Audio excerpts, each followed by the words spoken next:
Greetings and welcome to Stunthangar Video Hangouts. My name is Charles Carter, and I'll be your host this evening. I want to extend to you my gratitude for you watching Stunthangar Video Hangouts. If you are watching this as a replay, I want you to know that I host these YouTube live streams every Monday and Friday starting at 6:45 p.m. Pacific Standard Time. So please make a note of this, so you can watch or be part of the live stream. Plus, we have an after party following the live stream, which is sometimes better than the live stream portion. You must be a registered Stunthangar Forum member to find the link to be part of the live stream and the following after party. Here at Stunthangar Video Hangouts, we talk about building and flying model airplanes, sport flying, competition flying, and what you've been doing lately. To join our conversation, if you are already a member of Stunthangar Forum, you can find the link if you scroll down to the section called At the Bench. And momentarily, I'm going to post a link with today's date. That'll be the correct one. Now, if you're not a member of Stunthangar, please register at stunthangar.com/SMF. That's Smart Men Flying. You must place a space between your real first and last name when you register. You must also use a valid email address, or Sparky, the proprietor of Stunthangar, will not approve you. If you are inclined to not come in, just enjoy watching this on YouTube, wonderful, fantastic. Please enter your questions or comments in the chat box, and I'll do my best to make your comments or your questions a part of the show. Understand, sometimes I can't get a word in myself, so be patient. And I will ask our illustrious panel your question or state your comment. By the way, you can only make comments or state your questions during a live stream. So like I said earlier, I host these live streams every Monday and Friday evening, starting at 6:45 p.m. Pacific Standard Time. So come on in and post your comment or question. And if it's more convenient to watch the complete replay at another time, I understand. Now, if you find the Stunthangar Video Hangouts that I do and the many building videos Sparky does, on this platform informative and enjoyable, please give us a like. That's a thumbs up. Subscribe and share the videos. And comments also help the analytics. Now, regarding comments, I'm only in Sparky's YouTube channel. This is Sparky's channel, not mine, on Mondays and Friday nights. So if you was to comment, I might not get back to you for several days. So if you have a comment or a question that will help the show, particularly I'm interested in that, please go to my YouTube channel, which is called Flying Control Line Stunt. That's a YouTube channel, Flying Control Line Stunt. All the letters are there. And go to the video that Sparky shot of me flying his plane, his Junar, at the 2019 AMA Nats, the US Nats. So go to that one, leave a comment or a question there, and I'll get notified pretty quickly, and I'll be able to respond to you just as quick. So anyways, please consider doing that. Also, please consider joining Sparky's YouTube channel memberships, which start at just $4.99 a month, which is less than 17 cents a day. And I'm talking to a person like Sparky, who has over 55 years of experience building and flying model airplanes. That is a tremendous deal, and it helps us too. So please consider doing that. Also, you can donate using the super chat, which is like a big $sign on the chat box. And that's just kind of just one and done, where the YouTube membership is a monthly donation of $4.99 a month, or there's two other tiers that are higher. We have a big tipper, and there's another one as well. But anyways, that helps us out. Please do that. And your support helps offset some of the expenses of running Stunthangar. And with your memberships, you get special badges that Sparky and I can see in the YouTube chat box, that will know that you are a paid customer or paid patron. And you also get unlimited replay of member-only videos. And once a month, Sparky has a question and answer show for members only. Okay. Now, I want to thank you for your past, your present, and future support. You are making it happen. One last thing, please keep the conversations family room friendly. In other words, please don't use words or do things you wouldn't do around your children or grandchildren.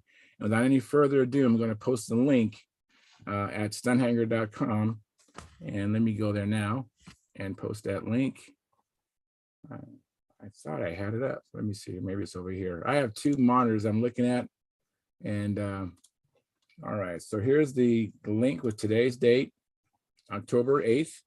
And let me go to the YouTube side and check out the control panel and see what's going on there. Just bear with me for a second here. I'm actually going into Sparky's channel. I'm streaming from his channel, but I'm going to go in here and look at the control panel and see what's going on there.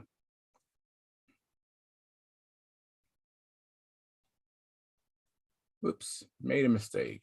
Oh, I'm here. All right, good. It looked different for a second.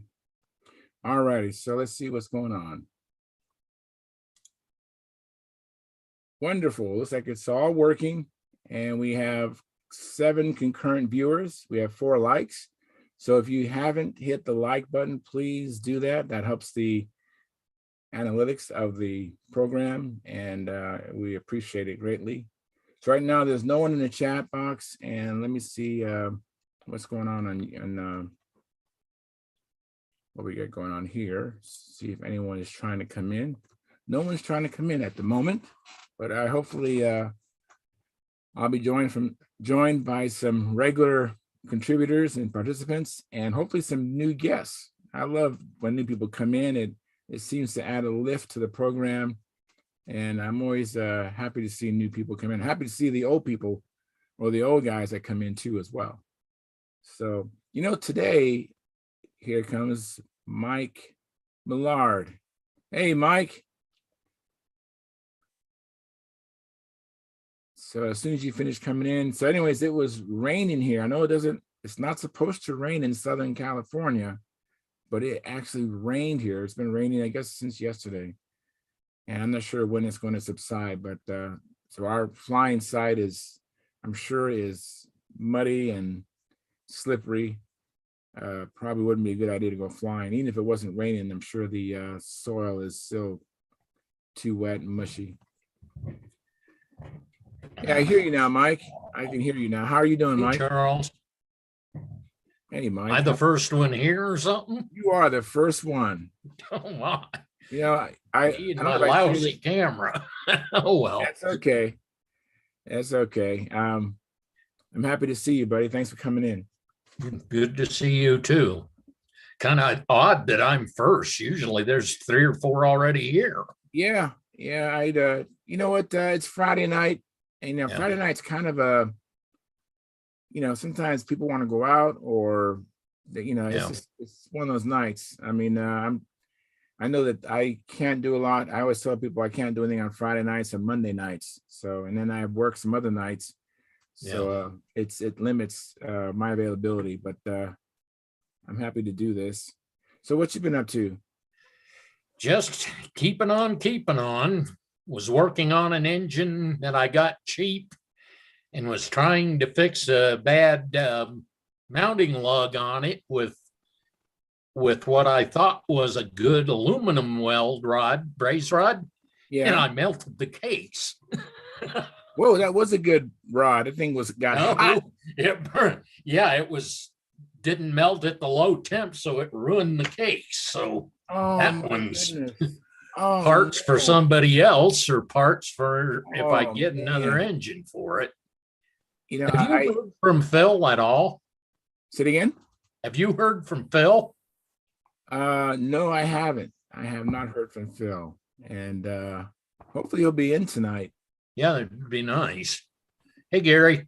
Hi. Yeah, I'd like to know how he's doing with his shoulder. Yeah. Yeah, so would I. So how you doing, Gary? Okay, I guess. You're not melting cases like Mike, right? No. Mike, I hate when that happens to me. I have had some painful lessons. Yeah. And it's like, life gives you the test first and the answer second. Yeah. And it's like, it's so I think I'm going to try something different here. I'm going to turn this one off and try this one. All right, let's see. Okay, no bulbs in it. Doesn't tend to work. Well, Dennis Adamison's checking in. He says, hi, Charles. Hi, Mike. Sending a like. Be there soon. Thank you, Dennis. It's still pretty rough. I don't know that that's any better. Wonder what's wrong with his camera. Yeah, you might just if you can. I mean, they have those webcams. They're not too expensive. They're pretty. All depends upon what you want. But I know my first one, I think I spent $30 for. This last one I have here, I spent a lot more. Yeah, I think in the future here fairly soon, when I've got some funds to spare, I'll get a separate webcam and maybe use computer sound, but get a separate webcam because this camera's not working for. Yeah, that's amazing. It really is. I mean, it just looks like it's. Have you ever watched the replay? Have you seen what it looks like? No, I'm kind of grayed out right now. I can see from my picture. Oh, yeah, I can see how bad it is. It's getting worse every time. I don't know why. I don't know if it's any worse. It's been this way for a while, really. Yeah, it just looks like it's foggy in your room. Yeah, like someone took a good shower. Yeah, and the camera still has the condensation all over it. But anyways, it rained, Gary, out here in Southern California. It rained. I see that. Did it help with any of the fires out there? Is the next question. I don't know. I imagine it has. I mean, there's more moisture in the air. Of course, the fires can dry that out pretty quickly, but I don't have any fires really in close proximity to me. That's good anyway. Yeah, so we're very fortunate away from those. I think those fires are more in Northern California. Just been fortunate. I mean, we have had fires here in the past, but I'm going to get on with model airplanes and see what Mike Miguel says. He says, yes, it looks like something has frosted Mike's camera. I know. Yeah, I just can't figure out what it is either. Yeah. Have you tried any like light solvent, like toothpaste is a nice soft abrasive. You might just get a little bit of toothpaste on the fingertip and then just polish that lens. That might be all you need to do. I know that sounds really strange, but toothpaste is a real soft, gentle abrasive. And you might do that with toothpaste. I can actually see kind of a fog at the bottom third of this lens right now with the way the light is, but I cannot seem to get it off of there. Yeah, why don't you try some toothpaste on your fingertip? I'd probably be pleasantly surprised how. And I could just block your video so no one would see that, and then when you get done polishing up, just I'll enable, or you can enable your video when you do that. Yeah. But anyways, Mike Rigel, he says it looks like I read that already. Excuse me, but yeah, it's just one of those things. So Gary, what you been up to, Gary? Oh yeah. And it's been good too, Gary. Yeah. Very good. Very awesome. I'm running out of ideas. Well, that's okay. Yeah, but yeah, and, I enjoy it. It's great. It's incredible. So it's awesome. I actually been working a little bit. I started working on the SV11. But I continued working on the SV11. I'm sure that Dennis and other electric people, and I know Steve Hines, they underneath the where the motor mount goes on the SV11, there's a bulkhead a little bit further back, and it should be open. So I'm actually drilling some holes, and I'm going to go in there with a X-Acto saw and cut a hole where it should have been, but for some reason it was skipped in the manufacturing of that item. And so that's what I'm working on right now, to clean that up and probably start. And I'm going to meet with Robert Whitney. I like what he did with his SV11, how he put the canopy over the wing and how it's removable. I'm going to incorporate that. We're going to get together tomorrow and get a little more detail on how he did that. And I look forward to doing that. And I'm working on the another plane called the impact. And that's I'm gonna mute you, Mike, so we don't hear the squeaking of the cotton swamp. But anyways, I'm looking forward to getting that plane trimmed out. So I'm actually in a position where I'm hoping. I haven't, here he is 2 or 3 weeks out, maybe 3 weeks out from the contest. Still don't have a plane. I don't know which one I'm going to fly. It's just up in the air. It's a little unsettling not having a plane yet that I've actually, and I can't really decide without getting a chance to fly them well. So I just haven't had a chance to do that yet. And it's wind and rain has interfered with me progressing. Hey, John, how's it going? I deserve that. I know these are all excuses. That's right. I know. And you know what? It's going pretty good. I'm in the same boat you're in. Okay. Yeah, exactly. We're going to show up and we're going to show out. It's going to be like, we're going to show up and we'll still be building. Hey, I've gone to contests with 2 airplanes that are busted. I mean, broken. Yeah. Which was crazy in hindsight, but I was just so determined to get there. And I spent all night in the hotel working on my Vector and my friend Walter Hicks, who, he was fixing my Stregas. I had broken the Strega landing gear mount out of the wing and he was fixing that. So we're in the hotel room doing that. And so I got a chance to get 1 practice flight in with the Vector. And I just went to war with what I had. I didn't fare very well. Actually, I haven't fared very well in some time. So it's really frustrating. We'll have to fix that.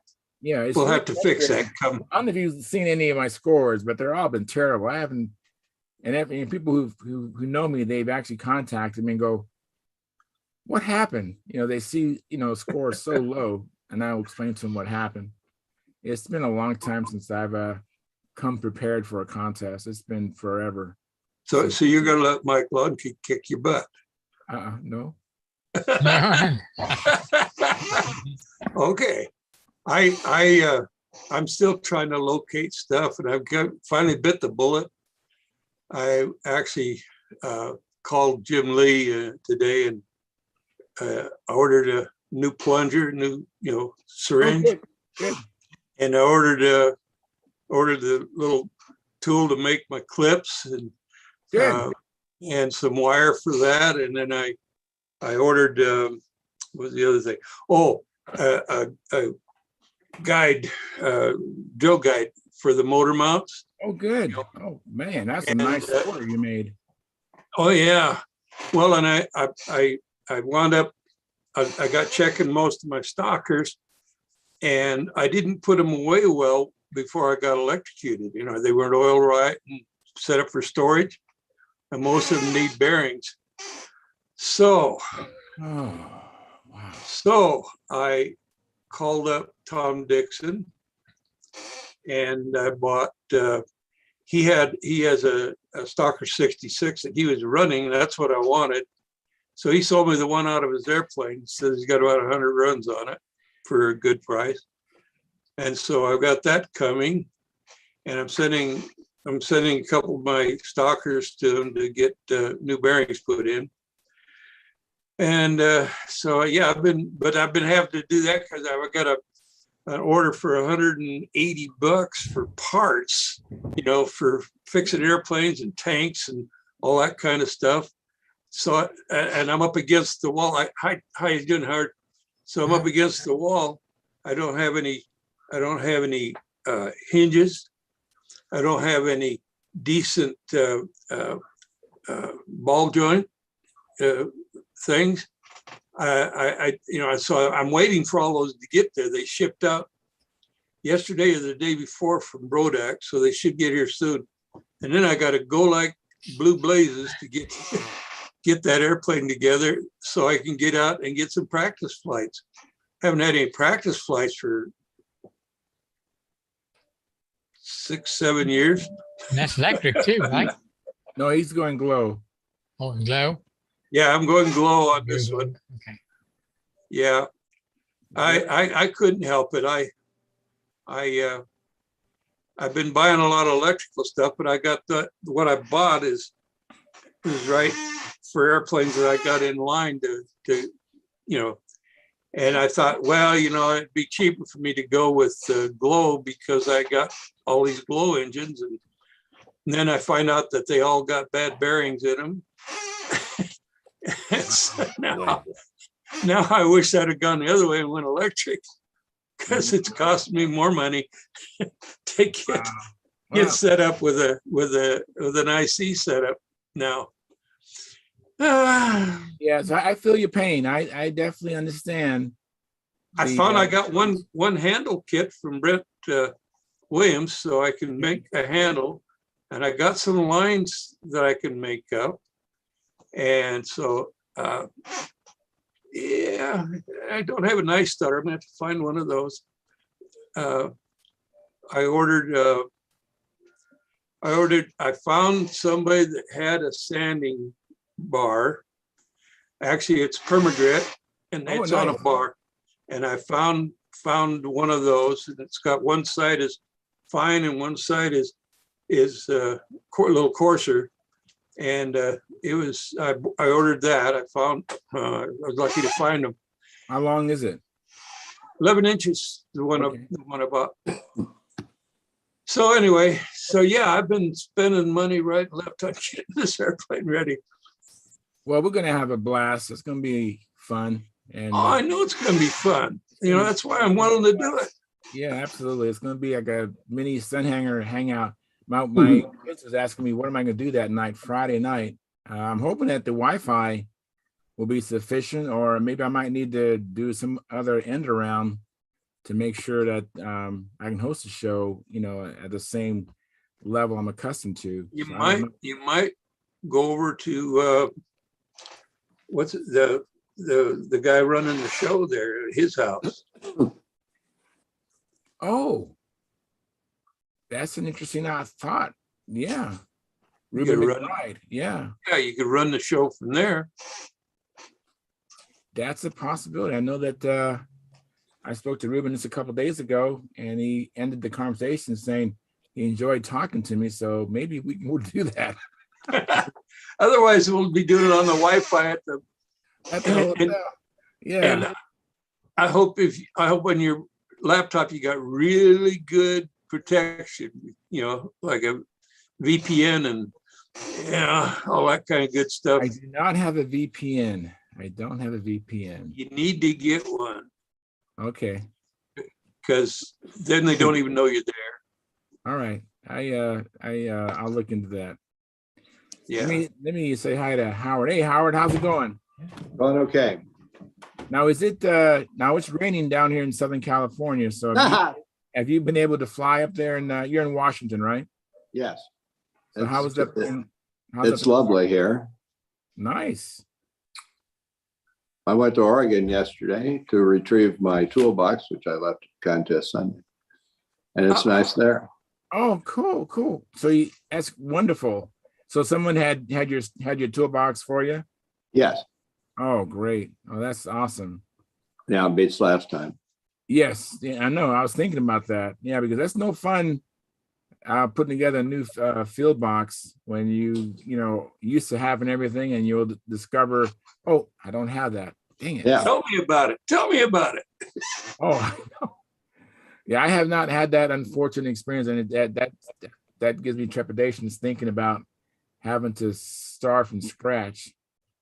Well, yeah, just when you go to the field, take your stuff home with you. That's That's a little tip from the Job Combat Team. All right, thank you. Now I have left behind chairs. That has happened to me. I have left behind. I think I left a chair behind at Golden State.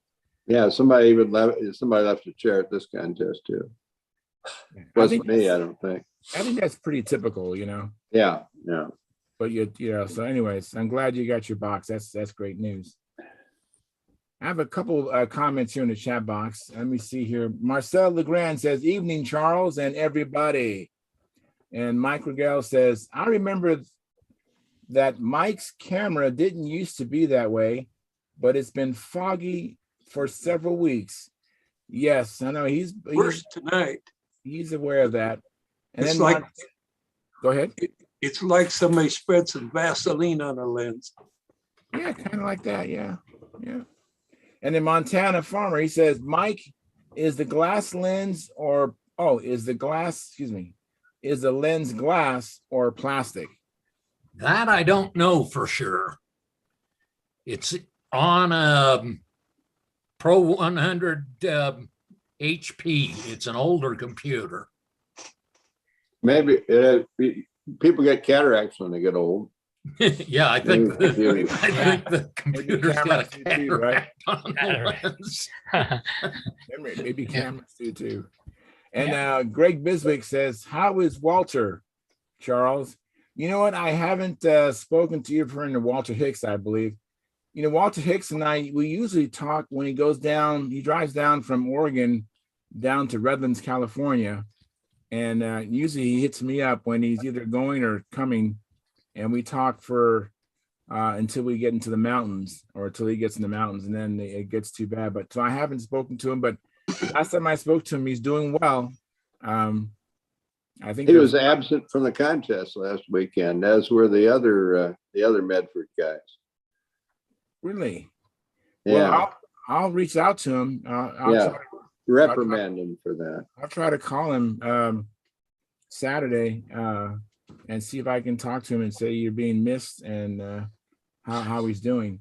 So that's a great question, Greg. I don't know. Could be the time when I insisted that everyone go to this one Mexican restaurant there, and he might have got poisoned from that, and didn't want to go to Salem again. Hi, Mel. Mel. Yeah, that's sometimes those restaurants for the revenges can be terrible. I don't know. I know that there was a better Mexican restaurant in Salem now. So it could. It might have been. I know the fires, the smoke, can be a deterrent too. Yeah, I don't know if you want. Well, chicken didn't taste smoky or anything. It was just kind of. No, I mean as far as them traveling down from Oregon down into California with the fires. Yeah, we didn't notice that a couple of weeks ago when we went down. Okay. For the meat and me. That's Mike. He's cleaning his lens. Oh, I can mute him again. Sounds like he's cleaning his rubber duck. Yeah. It might be just an old camera that's not, very good. Maybe that happens. That happens. Hey, Mel, thanks for coming in.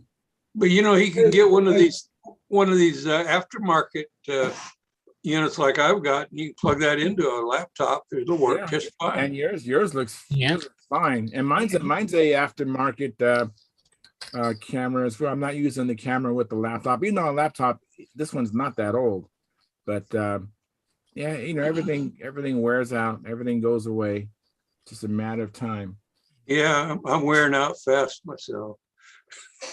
And the cameras are getting better nowadays. So yeah, that's true. And you can, my first camera, it still works too. I use it when I'm in the after party. I'm using my garage, and that's an old webcam that I'm using in the garage, and it looks fine. Mm-hmm. Yeah. So Mark Lumen, he's checking in. He says, just got the clip bender myself. Works really well. That's true. That's the one I think I showed a couple of weeks ago. And then Mark Lumen goes on to say, made a couple tonight. Very good. Yeah, and as you do it, you get better and better. Yeah. Ask for the Rush version when you get one. Say again? Ask for the Rush version when you get one of those. You have a Rush version? There's a Rush version, yeah. Made by Jim Lee. Namely, he's got a peg on both sides of the nut, so you can get 1/32 inch increments. Yeah, that's what I have. I have the Rush version. Okay, good. Yeah, I told everybody when I demonstrated to just pay the extra $10 or whatever, and get the one with the 2 pins on it. Yeah, 2 dowel pins. I mean, yeah, that's definitely the way to go. Because you don't have to use that other pin, but if you need it, it's there for you, as opposed to having to buy another. That's right.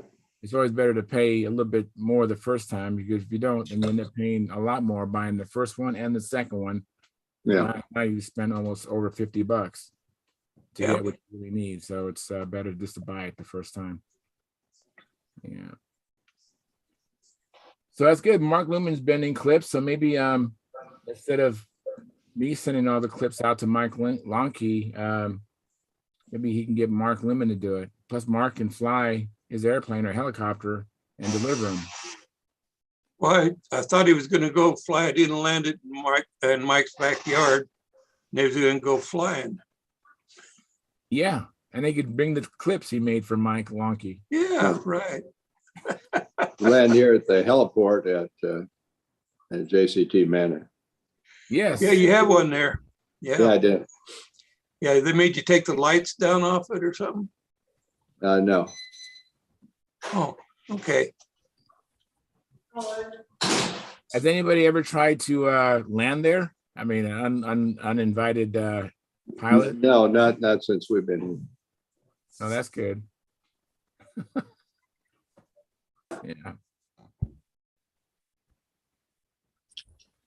I also went over to Ace Hardware was it yesterday. I was looking for some of that clean strip lacquer thinner, and I found some. They had it in the quart size for like almost $9, and they had it in the gallon size for under 20. So Nice. guess which one I bought? Per gallon. Now, is yours one that cleans tools and spray guns? Yeah, Awesome. and it's a high, whatever it is, high solid. IVOC. Yeah, high VOC. Very good. And then I also picked up black, white, red, yellow, and green Painter's Choice water base for painting. But I picked up the bigger can size, about that big around. Oh, very good. It was $7 a can. So Very good. Yeah, I'm gonna hopefully go through my paint that I have before I need to buy some. I'll just paint the colors I have. And hey, Brent Williams, he says, "Hi guys," and then he goes on Hi, to Brent. say, "I'm bending about 50 clips tonight. Lots of handles and line clip sets going out tomorrow." I didn't know you offered line clips, Brent. That's great. I know you have the handle kits, which I love the handle that Brent Williams offers. That's my preference, is his handle over all the other handles I've tried. And there's some I haven't tried. So in all fairness, there's some handles out there that are probably good. I haven't tried them yet, but the ones I tried, I like Brent Williams' handle, the one he sells. Well, that's the old fancier handle. Yeah, Yeah. correct. Exactly what it is.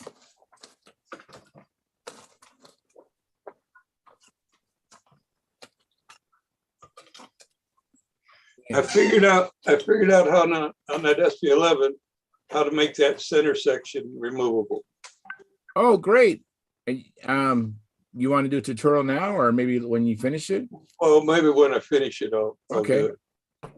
But I do like the idea, because that way I can do all of my adjusting right at the platform rather than cut a hole back in the back. Exactly. I'm really excited about getting together with Robert Whitney Saturday. We're gonna go over that. Hey, Mark. Hey, thanks for coming in, Mark. And hey, Carl, thanks for coming in, Carl.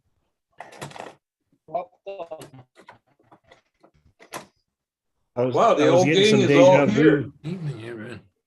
Yeah, I was getting some deja vu because last weekend or week before last in Tulsa, I got the fuel syringe and a clip bender. So Very good. Wow, we're all getting on it.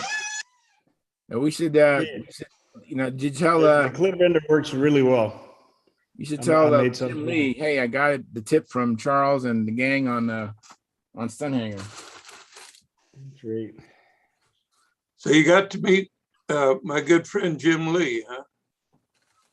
Oh yeah. Great guy. Yeah. Isn't he though? It's, yeah, we really hit it off well, and went over to his table and he says, "Okay, you need one of everything." Listen to this. That is true. Listen to this, Charles. Pretty Yeah. much. Jim Lee is now flying Stalkers. Really? Yep. Fantastic. Well, you know what? I always thought he was smart.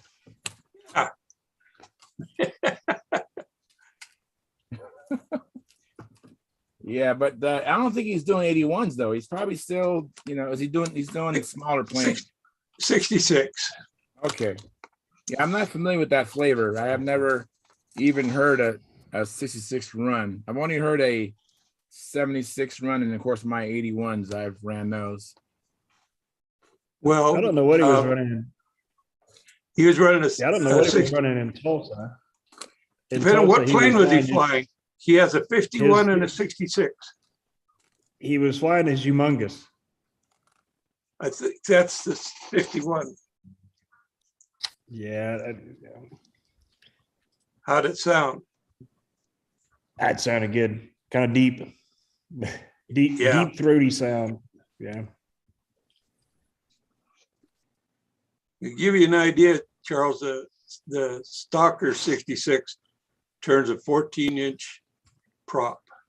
Actually, 13 3/4 inch. Yeah, wow. You're muted, by the way, Charles. Okay.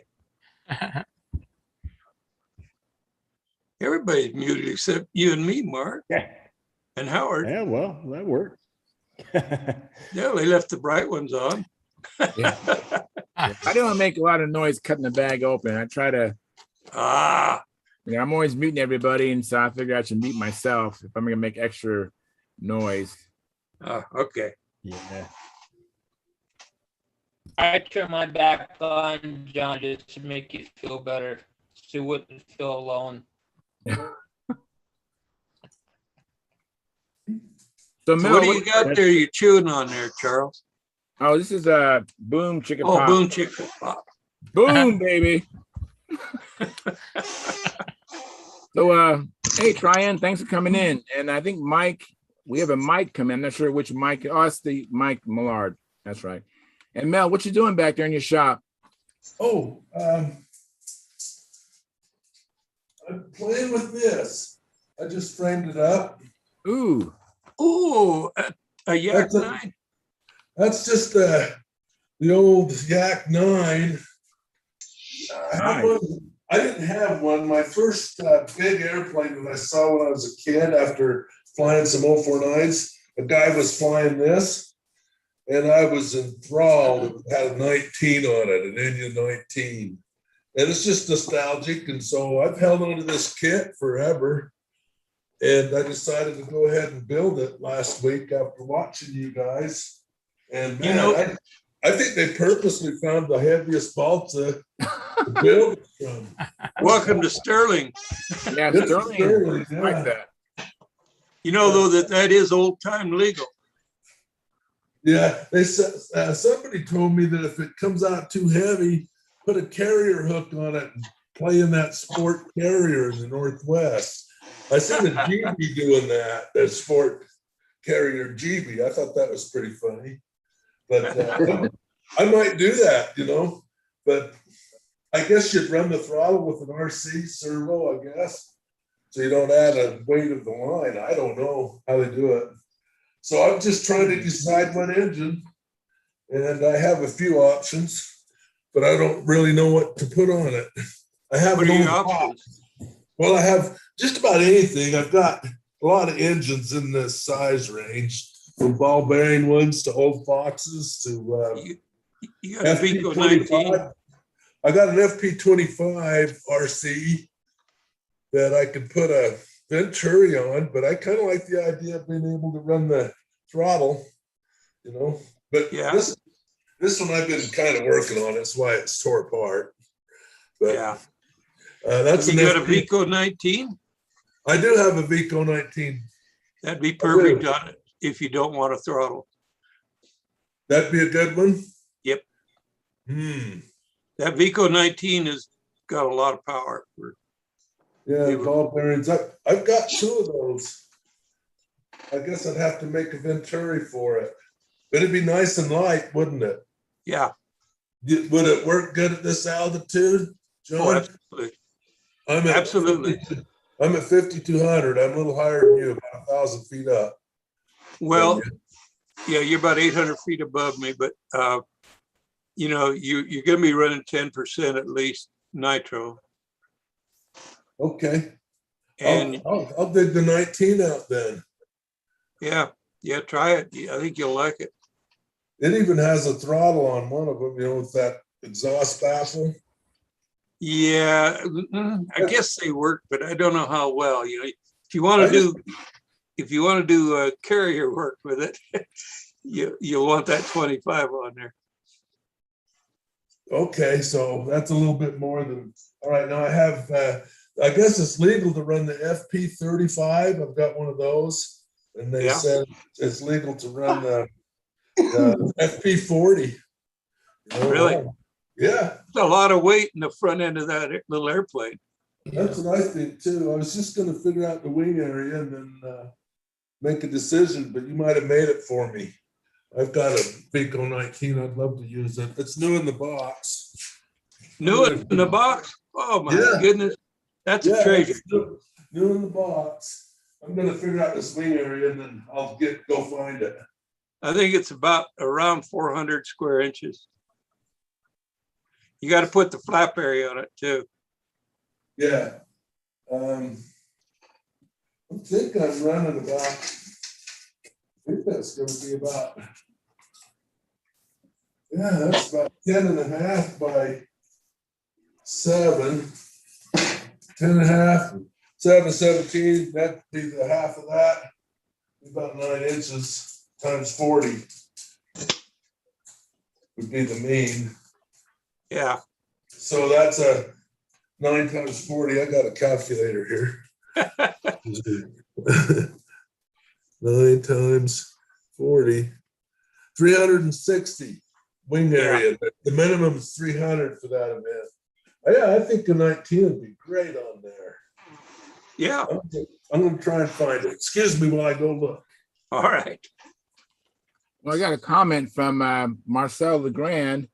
He says, I must get a couple of the handles off you, Brent.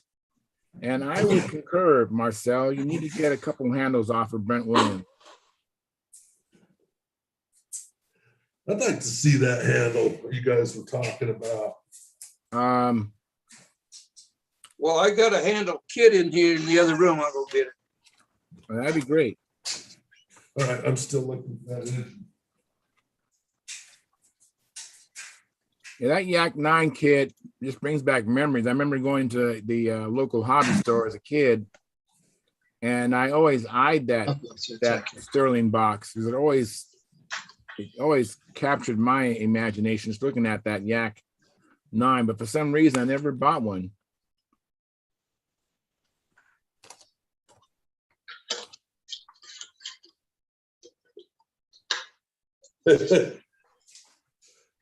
Whoa, K&B box. Oh boy. Yeah, I built 2 of them. I got 2 of them. I was going to build a twin. These are brand new. This is years ago. I was going to build this twin. I chose this engine. I never did run them. So there it is. Ooh, Wow. Nice. Brand new V coming out. Yeah. And that's something you don't see very often. Yeah, I got 2 of them. And that case says Vico, or does it say K&B? You get a K&B box. I'm just. It says Vico on it. All right, very nice. But it comes with those. And here's the K&B Vico sheet for it. Well, and the back plates I made those back plates to mount it on a twin engine radio control thing because I really liked how these things throttled back in the day. Well, I like that. I bought these and never ran them. I like that case mount you made it. That is beautiful. Oh, yeah. Well, thanks. it's just I'm kind of spoiled. I have a machine shop. Yeah, you are. You are spoiled. That's okay. Yeah, I'm spoiled. But anyway, thanks. But I'm going to do that. I think I'll build a Venturian because I got two of them and run it. Do you think I ought to run a tongue muffler, John? Oh, he left. Okay. You went to go find a handle kit from Brent Williams. Oh yeah. Talking about that Ted Fancher style handle, and he went to show I think Marcel Legrand an example of that. Oh, right on. And Greg Biswick, he says, Marcel, the handles are the bomb. He's referring to the Ted Fancher handle, and he's saying those are the bomb. And I concur, Greg. That's my favorite go. Let me make you big as well, John. Hang on a second. Let me click on you and replace Spotlight with John. Ooh, that one's painted like your bike. Oh, there you go. Yeah, I paint each one of my handles to match the airplane. Nice. That looks great. That's sharp. Okay, that's a finished handle. Now, the other side, did you cover up the screws on the other side? No, I did not. Okay, good. There we go. That's the ticket. Yeah. So is that handle, what material is the white? Is that a plastic or? No, that's balsa. Here's the Balsa? kit. Here's the kit. Oh, no kidding. It's got a center portion is plywood. The Yeah. outers are balsa, and these clip-ons. It's easy to see it on this. These are included in the kit, Yeah. and it comes with a couple of these. And these How small can go you get in the and out a spacing? little bit. Can you Okay. get the spacing, John, to 2 inches there? Close. Yeah. Let me see. I don't see if I got a measuring stick here somewhere. I do.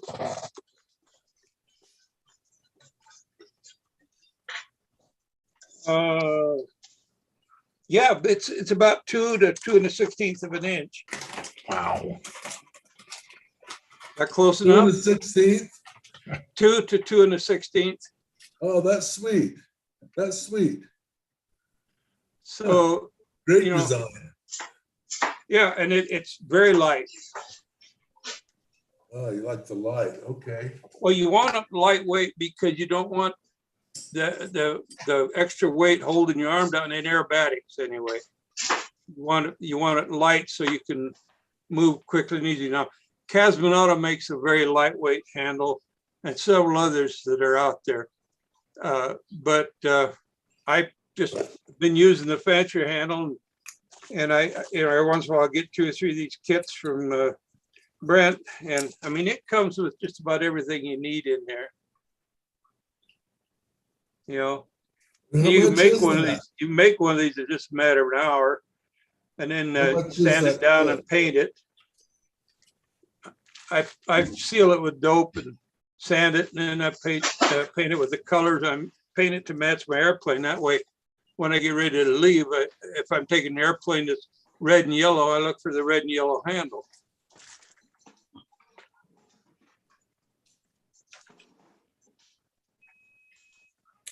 Oh, how much is that kit? $25, unless he's raised the price. That was what I paid. It's more than $25 today. What is it now? Hey, Brent Williams, why don't you chime in and tell us the current price, if you can, please? Of course, not better. That way we don't misrepresent your price. Yeah. I can tell you that when I bought this, the last time I bought them was about the time I got electrocuted, which is a little over 10 years ago. You got electrocuted? Badly. Really? 6 months in the hospital. There's the price from back then. Yeah. Oh, wow, man. I didn't know that, John. They haven't gone up that bad. Oh, look, there's one of the, there's one of the Results. results. They had Wow, to, man. you know, on my finger, look at my fingers Oh, and a dude. shake, you know, Wow. and, Wow. and I won't show you my knees or my feet. I don't want to look at those. Anyways, Brent Williams said they're $30. That's That's- not bad. that's a good after all price. that That's a time. great price. But That's there's a good shipping price. too, right, Brent? There's shipping also, right? Maybe Brent will clarify that for me. Wow. That thing has a bigger case than that FP25. Right. And it probably puts out about the same power. Yeah. I'm gonna weigh this 1996, 25. Can't see it. 192 to 196 grams. The one's got the glow plug in it. That's the heavier one. That's Oh, pretty well, cool. there you go. Yeah, they weigh the same. Yeah. Unreal. Oh, pretty sweet. Will it fit in your airplane though? Well, I set it for the 25. My 25 goes right in it like I wanted. But you know, it's back there, of course. But this thing here, I'll measure it. If I can find my, here's the pair. This thing here measures 1 inch 125. I mean 150, that's the Vico. Oh yeah, and this is 1 inch 100 for the FP. So there's 25 thousandths difference. Actually, Whoa. about 50 thou difference Wow. between the two engines. Wow. Well, let me get on it right where I'm supposed to be. Yeah, there's a little bit. There it is. Right there. Yeah. Yep. So that's pretty Well, it's a interesting. horse piece then. Yeah, but the 19 has those bearings. I'd rather have the bearings than the FP with the bushed case. Spoke like a true racer.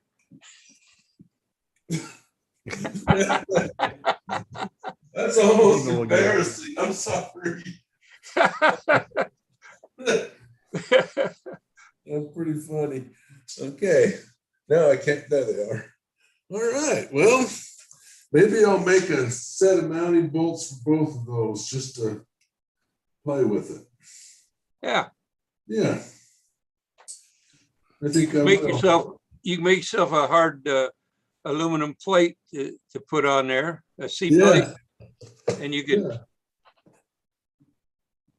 Then you can do like this where I can, this is my little proto.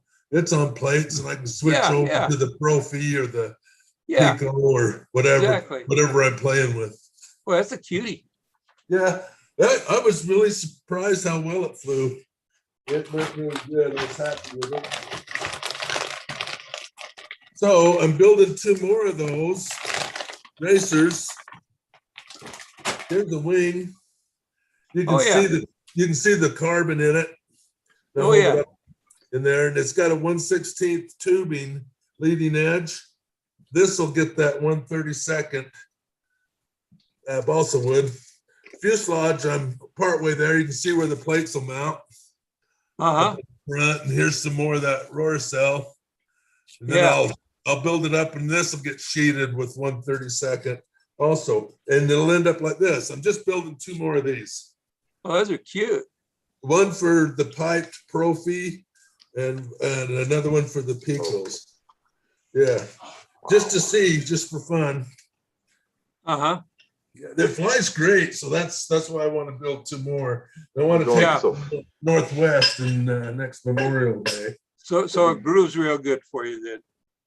Oh, it was probably the easiest plane I ever flew. It took off and flew up to about 8 feet, and I brought a little down on it, and then it just stayed right at shoulder height till I was about ready to puke, and then it quit. Guys, I'll be right back. It was really fast, you know. got, I've never flown anything like it before. did you but get they are- any indication of what speed you were getting? I didn't because I couldn't count. I didn't think of counting while I was doing this. But I will this week. I've got a friend that goes flying with me now, and I'll have him time it. Very good. So, yeah, my goal is just to get a 100-mile-an-hour. Jerry Roach is at 109 or something like that. I just want to break 100, see if I can. He's the guy to beat, though. Yeah, boy, that's damn fast. Man, I'd rather play with the stunners and stuff, probably. Just fly those speed things just for fun when I'm testing engines, I guess. Yeah. I just don't know what to do, really, most of the time. But I'm going to make 2 spots on there with the aluminum plates for the 19 and the 25. That'll be sweet. There you go. Yeah. Should be able to use the same tank for either one. So, Yeah. I don't know what tank to use. I wanted to use a 4-ounce round because I like how the fuel goes to the outside of the round bottle. The wing glued in that airplane? What is it? I said, is the wing and tail glued in that airplane yet? No. Okay, No. that's good. No, it didn't look in alignment. That's why I mentioned it. So I'm glad you haven't glued it in. It's just pinned on there at the rudder. Oh, okay, that's cool. All right, that's cool. And the belt crank's That's not neat. mounted. No, that's cool. I'm That's just awesome. doing this. Yeah. I see. Okay, that's I neat. haven't sheeted it yet on the center section. Nice Yeah. airplane. That's gonna be fun, I hope. Oh, it will be. when I was a kid, we used to use those in the Sterling Mustang and the Ringmaster and fly combat with them. Is that a yak? That's what Yeah. the instructions say, that the Mustang and this were made for that. They're identical planes except for the outline of the canopy and the wingtips, I said. Wow. Same Yep. way, rudder's different. I have a Sterling Mustang. It's a good little airplane. What's that? I have a Sterling Mustang. It's a good little airplane. Flies good, huh? Yeah, it's all right. Nothing wrong with it. All right, what do you got on it? A Fox 25. All right.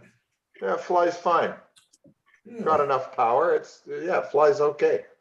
All right. See, when I was a kid, a buddy of mine had a Mustang with a Fox 25, and I had a Goldberg Cosmic Wind with an Enya 35. And so when I got older, I wanted to try flying the other one because I knew that he had flown it when we were kids. So I actually put one together, and it flies pretty good. All right. Yeah. So You the had an modern Enya? 25s or this 19 is what it should use. Yeah, I started out with an Enya. Boy. Is it difficult? Enyas are good engines, Len. Yeah. I'm not going to go down that rabbit hole again. We did that with Steve last week, but they don't work for me. Let's just say they don't work for me. Maybe I'm not running them right. Let me just say hi to Al Ferrero. Thanks for coming in, Al, and Mike Lonke. Thank you for coming in, guys. Appreciate it. And while I'm speaking, Brent Williams said that the $30 for the handle plus $10 shipping for USA orders. So, Greg, that might be a little bit more since you're out of the country. And then Brent Williams also added that line clip sets are available as well. They're 10 lengths in 1/16 increments and a handy clip to store them all for $20. Now, if you want to take advantage of this, I know I've dealt with Brent Williams through PayPal. If Brent wants to supply his email address, I don't know if he wants to do that or not, or maybe I could just provide it in the our personal chat. But if you are a member of Stunthangar, you can contact Brent Williams through the members search, and then search for his email address on PayPal. That's how I've done it. Okay. Hey, Charles, is that 10 clips in 16th inch increments or 10 pairs of clips? I Good ask. that's a good Ask question. him if a person bought 2 or 3 or 6 handles or whatever, whether the shipping charges would be adjusted. I'm sure they would be. Brent Williams, I hope you're still with us. You probably are. So go ahead and respond to Mike's question. He said there's a link over on Stunthangar in the vendor section. Excuse me, in the vendor section. And Mike Lonke had a question, Brent, as far as the 10 lengths in 1/6 increments. Are those, so you basically get 5 different sets? If you have two per pair? That's what we're trying to figure out. That's a good price, I think. Yeah, and what was it? Was it $20, $10? I forget. $20 for $20. 10 links. 30 and then 10 for shipping. I thought. Yeah, I don't know if those links. I mean, the links should be pairs, should be sets, but Right. Well, and the links would probably ship for a couple bucks, right? I would imagine that can go in an envelope. Yeah. Hey, Charles, yeah. why do you think they should be in pairs? Because the only reason you need adjustable length clips is to put one that's an adjusted length on one side of the handle, not both sides. Otherwise, you just make them the same again. The idea, I believe, that he's trying to put across is that he's sending you 10 clips that are adjusted from in 10 different lengths so that you can put them with the one that you're using on the other line.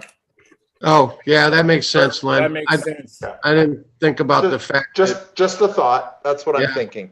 Not all of us can make perfectly even lines. Yeah, exactly. Or airplanes. I get it totally. I'm living this little problem right now. I'm actually going to put an order into Jim Lee for one of those tools so I can make my own, because it's just a hassle trying to make them by hand. Yes, it is. And trying to get them accurate is really hard. I'm making the clips right now by hand with a set of round nose pliers, and I can do that, but it's very difficult to get them accurate. I have to sometimes bend 3 or 4 clips to get one the length I want. I'm going to add you, Mark. Hang on, Mark. I'm going to add you to the, only can do 2 at a time. So just hang on, Mark. But let me just respond by what Brent said. Brent said the typical line clip sets has 10 lengths of increasing lengths. I'll make you anything you need. And he goes on to say, you would typically use 3 equal length clips and 1 length to make the neutral you need. Right. Gotcha. Okay, that makes sense. There was another question, Brent, about the shipping on the clips. If you could clarify that as well. And then let me show what, let me remove some of you guys from the spotlight so I can share Mark Lumen again. Hang on, Mark. Replace spotlight with Mark. So Mark. I have a question for Okay, you guys. Mark. And just a second, Mel. Mark's going to show the. There it is. Woo-hoo. Now this is the non-Howard Rush version. And I don't know if you heard our conversation earlier, Mark. The Rush version has another dowel pin on the bottom of the bolt. But those are the clips you can make using that tool. It's an excellent tool. I been using it for years. Quality tool. I put it in a vise, and you can adjust the length by just turning that bolt in and out to vary the length. It's an excellent tool. You can get it a lot longer than you probably need. Yeah, it's a great tool, and highly recommend it. And then so it comes with a handle too. Yes, that's important too. Yeah. And I actually got a real nice what do you call it? It's not dikes, but it's a tool I use to cut the wire. But it's not dikes. I can't forget what it's called, but it's a really nice quality tool. Cutter or something. And that really makes a difference too, to have a nice tool to cut that wire. Or else you're just straining, going back and forth, trying to break it, right? And exactly. And Philip Bailey says, "Hi guys, hope to be with you Monday. Have a great weekend." Well, thanks, Phil. And I know, I hope you have a great time out there, whatever you're doing. And then Brent Williams says, I can ship 4 handle sets. Excuse me. I can ship 4 handle kits at that $10 price total. So that's There's good. the best buy right there. Yeah, that's definitely the best buy, because you're gonna want to eventually have a handle for each plane. You know, if you're flying Hey, Doug. any competition at all, you don't want to be changing handles from one set of lines to another, because then you got your zeros all messed up. I agree 100%. And you guys, let me get back to Mel. He had a question, and I didn't let him answer the question. So Mel, go ahead and ask away. I found this bell crank, and I think it's a half A. It says small 1 assembly, but it has some nice bushings. And I noticed that the control line spacing matches that yak. I'm wondering, is this too small? It says small on it. I'd use a 3-inch. If that's a 3-inch, you're okay. I measured a 3-inch. It won't fit in there. Oh, then you're gonna have to go with that one then. It'll be strong enough, you think? Oh, yeah. Oh, yeah. Okay. Yeah, because I measured it. I didn't have much room. Then I was going to show you my control line fixture. You can see the cable there. And you can roll it around and the numbers change. You know, it tells you how many feet every time it passes the Oh, I want one. I sort of Yeah. And so when you tie off, and it's indexed here. So when you tie off, I can go like 47 feet 6 inches by indexing at 6. Wow, you know? that is and putting the hole there, and I can be exact. And here's my lines I've been making. That's bloody amazing. Oh, So how much are those, Mel? How much are you selling those for? Because I think you'll get a couple of orders tonight. Oh, you know, I never thought of selling them. I just was thinking I wanted an easier way to make lines than going out in the yard in the snow in the winter. So I thought of this, and you know, that's just 12 inches divided by pi comes up to the diameter of that wheel, which is 3 inches, 820. You roll that once and it'll take 1 foot. You can roll on or off. And then I just bought a $10 counter from Amazon right here. It's really cheap. It's just proximity with a magnet.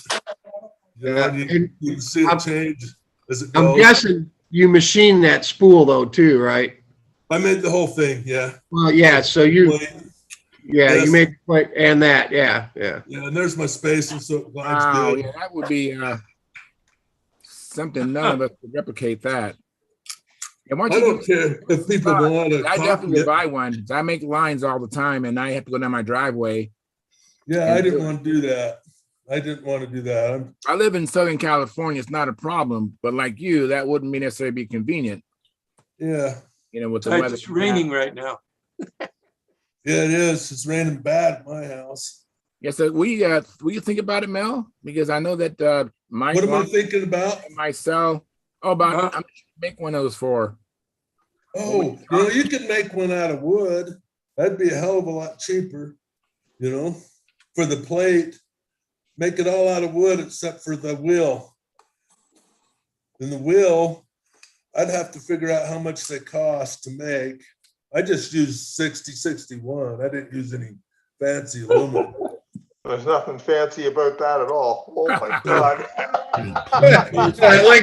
He's so modest. He's so modest about it. Holy crap.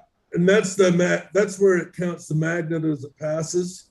Wow, that's awesome. You have to position the magnet in a certain spot. I thought it would just count over the pin. I actually had to move that magnet 15 degrees to get this thing to be accurate. So I had to place it 15 degrees off of center line. Do you live next? Understand that? Do you live next door to Trian or something? What? You live next door to Trian? No, he lives up the road from me. I'm only kidding. Oh my I couldn't understand what you were saying, man. No. So, I asked you if you live Canadian. next door to Tryon, the guy who makes all the molded airplanes. I'm thinking, wow, you're amazing. It's a compliment, Mel. It's a compliment. It's a huge compliment that you're Well, making thanks. some pretty amazing stuff there. Yeah. Yeah, that's a Well, thanks, beautiful man. setup. You're I welcome. made a stooge for launching my plane too. I can't remember where I put the damn thing. I'll find it. Carry on. Probably looks like Jennifer Aniston. Oh, that's funny. It's on my mill. Holy Oh, Christ. that's so funny, man. That's so funny. You make Wow. John Miller. Yeah. My stooge. And it just Oh, works that's like nice. this. This clips onto a ring inside here. The Tupperware is all about keeping the oil off it. You put the lid on it. Anyway, when you release, no matter if you're flying a half A or anything, release that and they go down, see, real quick. And I was using the car radio transmitter, was too big, so I ordered one of those free flight things. It just fits in my pocket. And I run out middle of circle and with the engine running, I can release the plane by myself. I got to put a hole in it so I can stake it to the ground if I get flying something bigger. So you don't need a string or anything to it. Nice. No, Oh, right. Wow. it sets in there like, here's, I'll put my little proto in it. Sets like that. And you can see there's tail wheel room. It doesn't come off a plate or wood. It's sitting on the ground, you know? It nice. just goes. Wow. This thing comes out of it real sweet. It's just a little half A. So I was just show and tell, man. Kind I of fun. appreciate it. Cool though. It's all good. Man. Pretty stuff. Well, Because I'm bored. you should see the work he does on those trophies. And what was the other one? You were the cheaper engine you were making run like a Profi. Oh, I've been The playing Pico. with the Picos for about 10, 12 years. And I've been pretty successful with it. I didn't know that the control line guys were interested in them until a couple of years ago. And I met a guy that got me interested in making a control line version. I was putting them in race planes for half A's. You can see one on the wall there. Yeah. That yellow one right there. Yeah. Yeah, that's a half A with a Pico. Pretty fast. I think they were averaging about 100 to 109. I think what it was. I think I had that one at 106, but that's average around a course. Fast, you know, racing really fast. I just hope they'll do good at the control line circles. That's what Roach is running. I was up Roach is there when running he that? did. Yeah, he's running the Pico, and I helped launch him, and I was fortunate enough to get an RPM gauge on it. And so I knew what target I had to run mine at. And so it helped. I just want to get past 100 and I'll be happy and pink. What's the revolution on them? When I go with the combat, this one's running 34,000. Oh, holy cow. That's what this is running.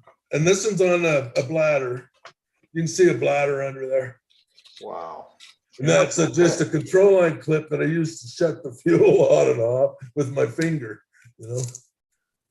Wow. So That's a little. that's What's pretty that? good. That's pretty good for an old Pico buggy engine that you've hopped up, because that's my stock Profis on the blue prop are running 34.5 somewhere in there. Right. But I'm doing this on So- 10%.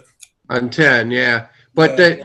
the best part about those Picos were they were like $29 when they were going out of business. I heard a lot of guys Wow. buying I them. bought 10 of them for 35. 35, yeah. Yeah, and then I got about 5 more.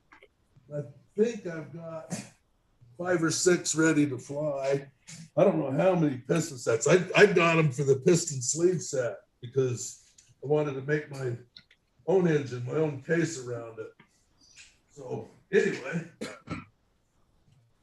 Hey, Mel, Brent Williams, the guy that sells the Ted Fancher handles, he lives in Ogden. Oh, really? Yeah. Well, I retired from up around there. That's interesting. He may be working the same place you did. No, I don't think so. Oh, Thicol or Williams? No, he's working for the for federal government. Oh, that it might have been at Grumman, where they are now out at Promontory. That's what Thicol was. But anyway, yeah, that's cool to know that there's somebody else interested in trying to close. I like that. I was gonna do something, now I forgot again. Hate that. Hey, John Miller, Yeah. got a package on the way. It went out yesterday. I've got tracking info if you want it. I don't think you need it unless it doesn't show up, but I do have it so I can keep track of where it's at. So Okay, that's should, good. I'll get it from you if it doesn't show up. That's it's what we're saying it's buying. going to be there Tuesday. So Super. Just had the Friday meeting with the Cub Scouts today. We painted their rocket, their little rockets. They had them all. We had spray can down there. Put a big canvas or have a plastic tarps over everything in the garage.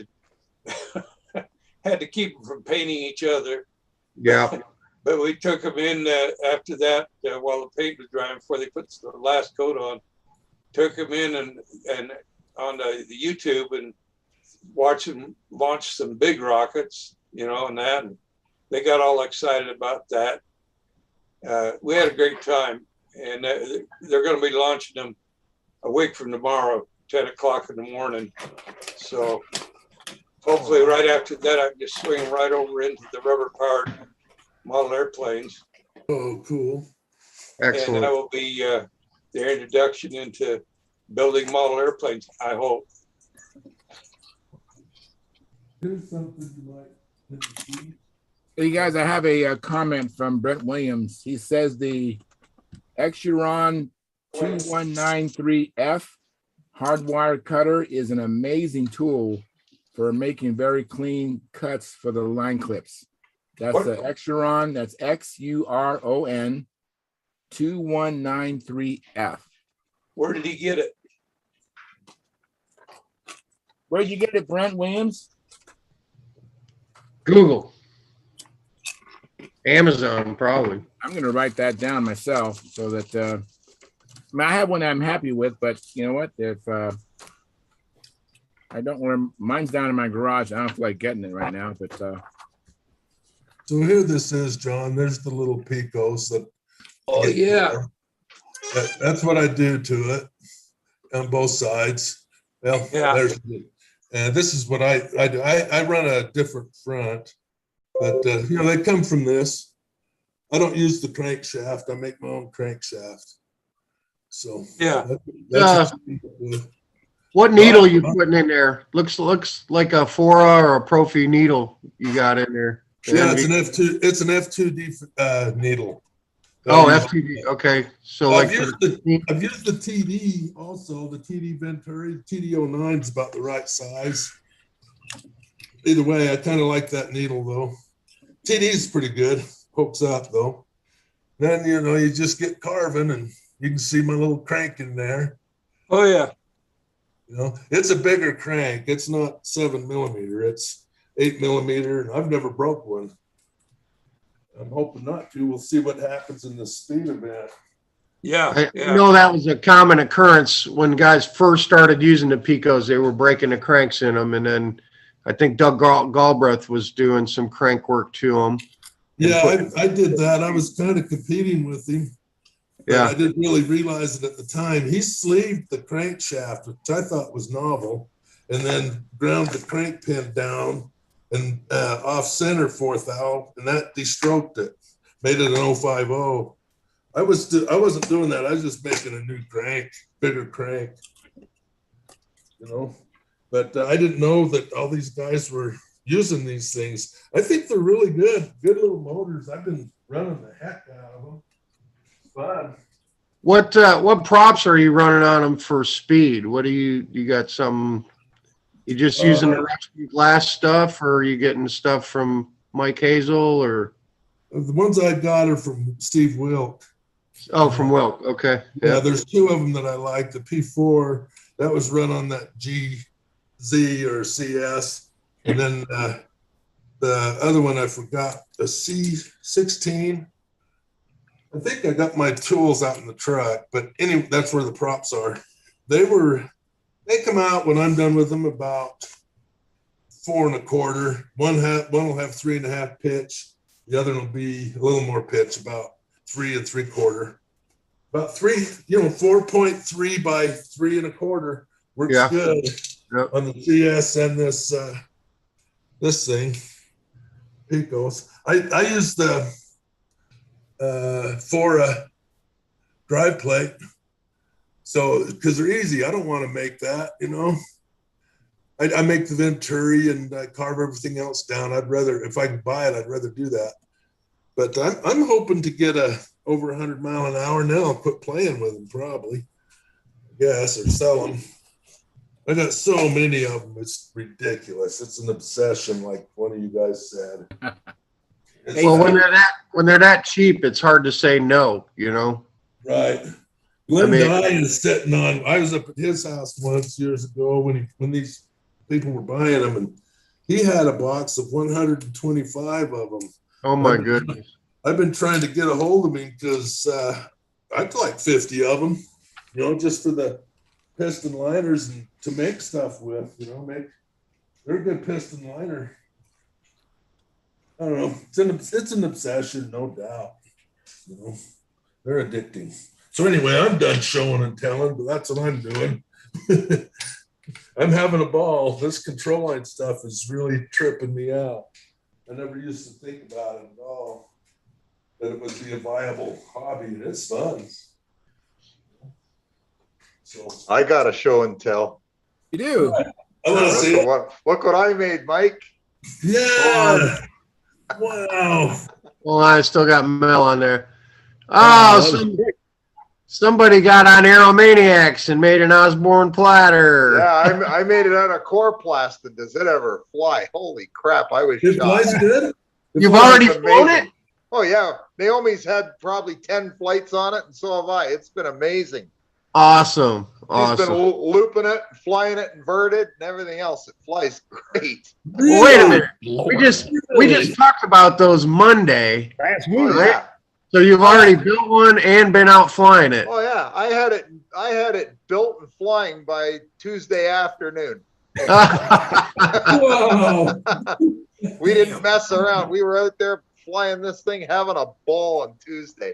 It was Yeah, and they stay right out on the lines. They don't turn in on you. And not at all. Because Yeah. I offset the motor real nicely, and oh yeah, nice big fin. offset on the rudder. Oh, it works amazing. just use the chloroplast to make the hinge. Yeah, Just cut and a little material away. Yeah, 2 Home Depot paint sticks. That's it. Awesome. And I just notched the paint stick out to put the rudder in. That made it a little stronger. Yep. And yeah, it worked really, really well. I'm shocked how well it flies. Wow. It loops almost on its own axis. I was shocked. You can slob them. You can almost yeah, slob. yeah, that's what she was doing. She was darn near slobbing the thing. I'm going, holy cow. It's amazing. Really shocked. So thanks, Mike. What is that, a golden bee you got on there? Yeah, golden bee. Okay. It seems to be quite enough power to pull it. I mean, it's got a 5.5, 4 prop, and it seems to work just right. It seems good. Cool. Excellent. High compression head on the motor. Yeah. It works good. It's running 30% question. nitro. Good. Yeah, a lot deal. of fun. A lot of fun. And you never break it. You'd have to really try hard to break it. I don't think you could break it unless you flew combat with them. Maybe you could break them, but that's about it. I think if you were flying over pavement, you could break it. But if you're flying on grass, you're not going to tear one up. That's right. Yeah, exactly. For Yeah. sure. Wow. Okay, that's my show and tell. All right, well, thank you. Kind of cute. It's fun. A lot of fun. Hey, Al, did you see the conversation about Mel and the Pico motors, or did you miss that? I just caught some of it. I was having updating problems with the laptop. That's what I popped out for. But Oh. I know you're into speed and that kind of stuff, and Mel has done some work on Pico motors. yep, actually, I purchased some parts off of them in the past. Okay. You have? Yeah, Really? Yeah, I think a Venturi and the Nut driver. Did it work? Did it work? Yeah. Oh, absolutely. Yeah, absolutely. All Worked great. I worry about that. I don't, I Worked. worry. You know, Hey, Al, do you have the Venturi app? and you had the spinner nut. Oh, yeah. You were making them. Yep. Al, do Great. you have the app on your laptop for Zoom? The what? Um, App Zoom? Yeah. I was just trying to download it, but it was taking too long to download. So I just went, you know. Through Stunthangar. Okay. Yeah, Samantha got the app, told me how to get the app on mine instead of doing it through the computer and stuff. And it works so much better because I was having the same problem with getting it to load and wait for everything. And I only used this for Stunthangar, and it needed to be updated by Windows. You know, the Windows update wouldn't let me. It was interfering with everything. Oh, And geez. for some reason, Leave it to Windows. Yeah, but for some reason, it's not charging the battery, but it's plugged in. So something else is going on. Yeah, be careful with those updates, Al. I just tried to update my desktop the other day, and the hard drive fried on it on my desktop. Yeah, it's 7 years old. It's an all-in-one computer. You know, it's an all-in-one everything.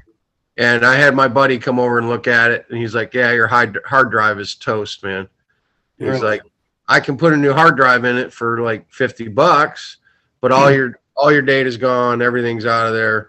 Yeah, right. You lose all your pictures unless you backed it up. And because the keyboard and the monitor and the mouse is 7 years old, I just went out and got a new all-in-one, you know. But luckily, I had just backed everything up onto an external hard drive like 2 months ago. So, and then the same day, my air compressor in the shop took a dump on me. Oh, man. Yeah. It works. Gotta have air. Well, for bad luck. Howard's got a hand up. Well, it'll make a nice Christmas present, I guess, from the wife. It was my 26-year-old Craftsman. I bought it 26 years ago for $300, you know, a big 30-gallon, whatever. So I'd say I got my time out of it, and I was able to spray the last 2 models that I was shooting dope on. So it made it through that. But then I flipped it on to use the air gun, and it just kind of went, and it's done. So the motor or the compressor? Well, I don't know. I haven't had the top off it, but it's just it like wants to start and then it just bogs down. So I don't know if it's the motor or the compressor, but it's 26 years old, man. I've used it a bunch. But I got, I don't know, a compressor that was like $600 and some new, and it took a dump, and I asked them if I could have it. They changed it out at one of the places we worked at. They're like, yeah, you want to load it up? Hell, I loaded it up, and it was valves and stuff in the head, and I just ordered new parts for it, stuck it together, and it runs like hell. And I think I got see it, Mike. $40 in it. Yeah, I mean that's a 26-year-old oilless Craftsman that I paid $299 for. And you know, the upside of it, the same size compressor now is $299. So I guess I can buy another one and it'll last me another 26 years, I hope. Save the tank and twin them together, and then you'll have a lot more air volume when you're painting. I'm not going to do that. I've already asked the guy at the dump if I can take it down there and which bin to put it in. He's like, yeah, bring it down. It goes in this one over here. So it's out of here, you know. I don't know. That's a pretty good run for air compressor, I think. 26. Yeah. I don't know. A lot of us have shop tools and have, you know, band saws and belt sanders and air compressors and stuff like that. How often do you have to replace that being stuff? sold in Norway are electric or hybrid. But okay, I'll shut up about my compressor. I think Howard wanted to say something. The Xuron 2193F is 3110 on Amazon. Oh, thank you. $31. I'm writing that down right now. For a what? What is it? It's a Spell it hardware- again. It's a Spell hardware it again, cutter. Howard. It's Xuron, Xuron 2193F. Okay. Okay. It's There's a hardwire cutter out, Steve, for the Eclipse. yeah. Okay. It's a side cutter type deal to make if you're doing bending your own clips that Brent Williams says makes a nice clean cut, a nice side cut.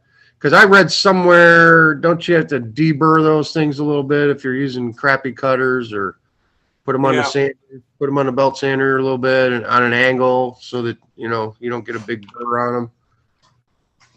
I use a file. I have a little small file. I just file the end, make sure there's no burr on it. Yeah, I just zip them off with the Dremel and do the same thing. Use a little file. So I missed it. Did Mel fly this playing with the Pico? Oh yeah, he got over 100 miles an hour. No, I didn't do 100. I'm wanting to do 100. I don't know if I've done 100. I've just flown it.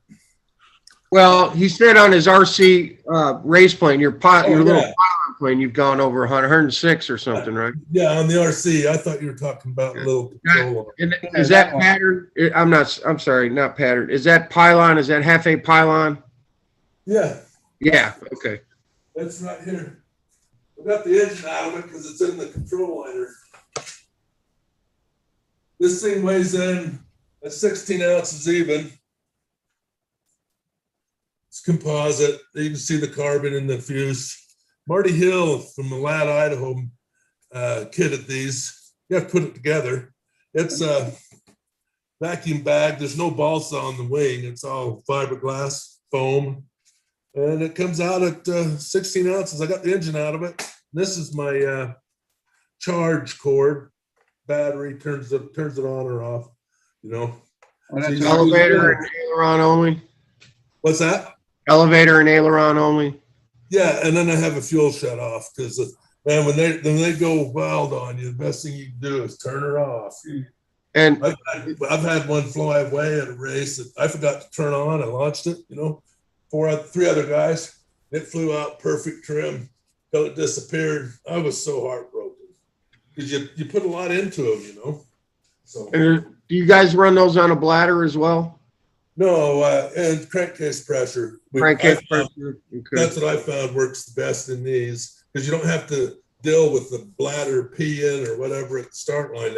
You just hit it with a starter. You don't even have to prime it. Most of the time they'll start right up. So because of the pressure. Yeah, that's cool. yeah, and there you can see the little mount I made. It's in there for the Pico. Oh yeah. Yeah. You don't have much room to mount the Picos. No, The lugs are very small. Shoot, I thought I had another one laying around here somewhere. I clear out the fins above those lugs so you can get screws in there. I don't like that. You can't get screws in there without carving away the Is Pico still in business? See, that cutting. That isn't to look pretty there by my index finger. It's so you can get screws into the lug because those fins and the exhaust port, I bring the exhaust port down to the case, well, 15 thou from it. So you can get screws in those lugs, Right. Yeah, because they're really a pain in the ass if you don't clip the fin. I know all about them. Yeah. Hey Mel, Steve had a question. Are they still making Picos? No, that thing was, they had a class of cars it was built for. And everybody thought it was going to be a lot of fun. So often a contractor, this is what I heard with Pico, made a bunch of them. Well, it wasn't a very popular event and it kind of crashed on them. And so we were stuck with about 10,000 motors, from what I heard, in the United States. OFNA was selling them off for $35 when I bought mine. They were $29.95, something like that. So a lot of people went and hoarded them. And there's not many people using them. Wish they would, Yeah. I was using them in half-A combat. They're running great. Yeah, I've got some of those, one of those. I don't know how to combat though. I don't know this control line stuff very well. Yeah. It's easy. You just go up there and try not to run into the other guy. There you go. This is That looks like one of Dawson's birds right there. yeah, and I have this That's, chicken too. What do you call it? I've actually flown the Sonic chicken on a Pico. That was just, yeah, he's the Sonic chicken, and that one is, that's the chicken. What's the other, what's the small one, Sam? The little buzzard. Little buzzard, little buzzard. Yeah. I flew this with the Pico on it, and this was like last spring. Was it the other one, the Driscoll plane? It scared the hell out of me. Yeah, the Light Hawk. Back when I flew it, I didn't know Light Hawk. Light Hawk. It was pretty quick. Hey, Mel, just real quick, the Pico, what does it weigh compared to the Cyclone, the Fora, and the Profi? Like after you're on, is it heavier? Got it? It's heavier. The version I make for combat doesn't have the lugs, and so it gets really weighed down. This is one of the cases I make for, I'm working on them. Anyway, this thing, it's all cut down just to see. Well, are you going to put a radial mount backplate on it or something? No, it's those rail mounts that I made. Mike, did you ever fly a Gladiator? Yeah. Okay, Let me show you. well, on the Gladiator, the Pico engine, you got to put it right up against the leading edge. Oh, okay. This But is if what you I have a did. Cyclone, you got to move it out further. And if you have a This is what I did. Yet, you got to move that out even further. Okay. I went with the back plate mount. It's Yeah. adjustable because the screws, the thing's slotted. That's So right. I don't really have to care about how thick the plane is. And Okay, yep, the nose because block. I have plenty of adjustment. And so I mounted it. I ended up 14 grams less than a Fora. I mounted there. 14 grams less Yeah, than a it was no, excuse me. It was a little bit over a quarter of an ounce, somewhere around 7 grams. Like that. Okay, okay. Yeah, I could remeasure it. I got one here. But anyway, the Sonic chicken's way over my head. Way over my head. Mel, when are you going to build some cool stuff, man? When are you going to do some cool machining stuff? Like what? I don't know, something neat. I don't know. Mike, you're killing us. I don't No, know. man, that's all good stuff, Mel. That's great. That you took those. Unbelievable. It's Yeah. a lot of fun. That's control line that did it. It was, I don't know, going to a control line contest. I didn't know it was be so much fun, you know? A lot of fun. It's a blast, the control line. That way up there, that's a You don't have to glider walk too far to get your airplane when it goes down. Yeah. that glider wing there fits that half A racer. So when I want a slope soar, I just put a spinner on the half A racer and go to the point of the mountain here in Utah and slope soar with that same airplane. Unbelievable. The same Wow. fuselage and stuff. Now, are you using the stock cranks in your Pico RC plane, or you have a modified crank in that? Oh, it's my own design crank. Okay. Yeah, it's instead of 7 millimeter, I went out to 8. I bore the case, put new ball bearings in it. Timing. Last time I went 35-65 for intake timing. This time I'm doing 35-60. Seems a little easier on the needle. Anyway, there's those. This is an electric version of that same racer. You need to make a big stunt plane like that. You need to, yeah. I was watching somebody in here doing that composite stuff. Hey, Steve, did you get that 40 apart? I The did. McCoy? Good boy. How'd you do it? Like Mike said, put it in the oven, but it was in there for a week. I think over 2 hours. Wow. And it was, Dennis was right. It was the gasket. It was, even when I pulled it apart, the gasket, you know, The paper gasket, yeah. Yeah, like oil was gooing off it. The gasket would heat up or something. I don't know. Okay. Must have been an insulator in between the two, and I had a hell of a time getting it off. I'm going to take it over to Dick tomorrow, and he's going to do a bunch of machining and stuff for me. And oh, that's awesome. Because the crank won't take, the case won't take the new cylinder, so he's got to take out 20 thousandths, and then it'll. Oh, you're putting a Series 21 into a redhead? Yep. Yeah. You gotta bore it out so that. Well, I was gonna use everything off of the old Lightning, but the crank isn't balanced for the aluminum piston, and I can go get it. I can show you. There's so much difference in it that we're gonna have to do a bunch of machining and get it. So where does Dick? You're putting the 20 Series 21 piston and cylinder. I mean the piston in the lightning bolt engine. Yeah, when it's all said and done, the only thing that's going to be original on the Lightning is just the case.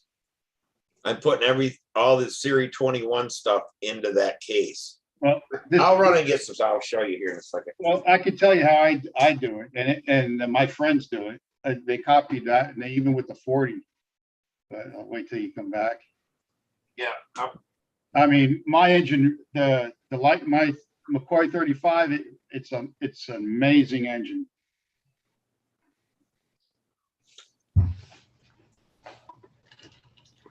Yeah, if the design department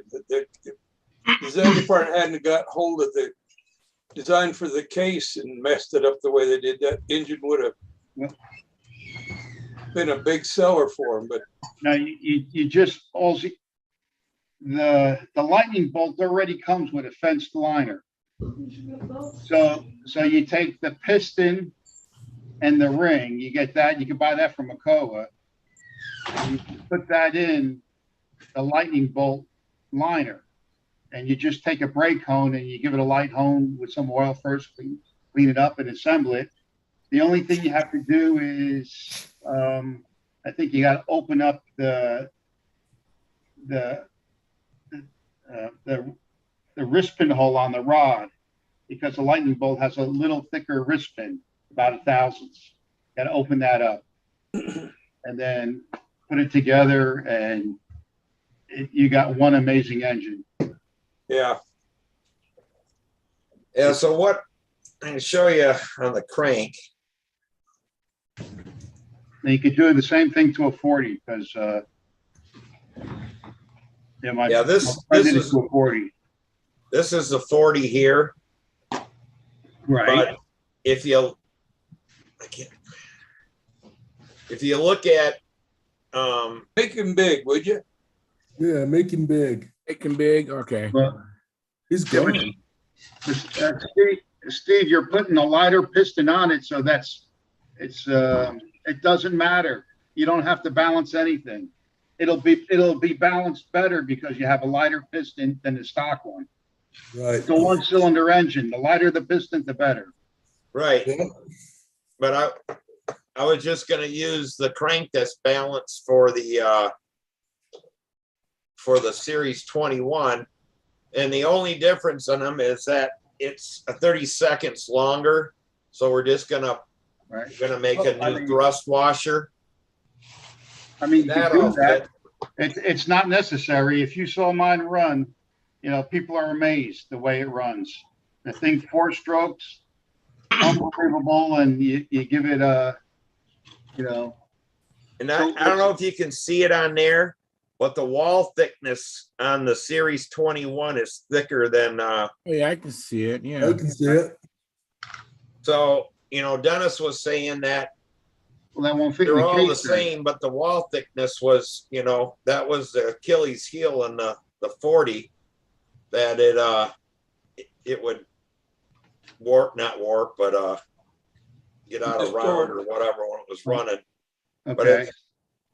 So what are you going to else? this is a teeny bit longer, and I think that'll be fine. And then So you're making a 40. Huh? You're making a 40? Yes.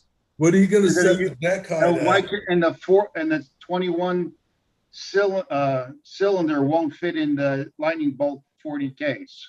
No, it's 20,000 too big. Right, but you can use, my friend did it to the 40 and it runs perfect. Oh, okay. But you're gonna need one thing. What's that? You're gonna need a Bali prop. It's a 10.5 by 5.5, 5.5. You know, the Clubman. I got one of them, that brown looking thing. Yep, that's the prop. Oh, okay. I think it's 10 or 10.5 by 5.5. Then I got both, because I bought that brand new 40 that series 21. The head on it, because the one has the round top piston or whatever. Right. The one that comes on the series 21 has more compression. Yeah. So, yeah, just put it together. huh? Just put it together. Just. Yeah, that'll work. And plus, and this is a Hemi head on this one. The black ones are Hemi heads. Yeah, we use. So I'm gonna and I'm gonna use the new rod. It doesn't seem to be much different, but Well, the wrist pin is bigger.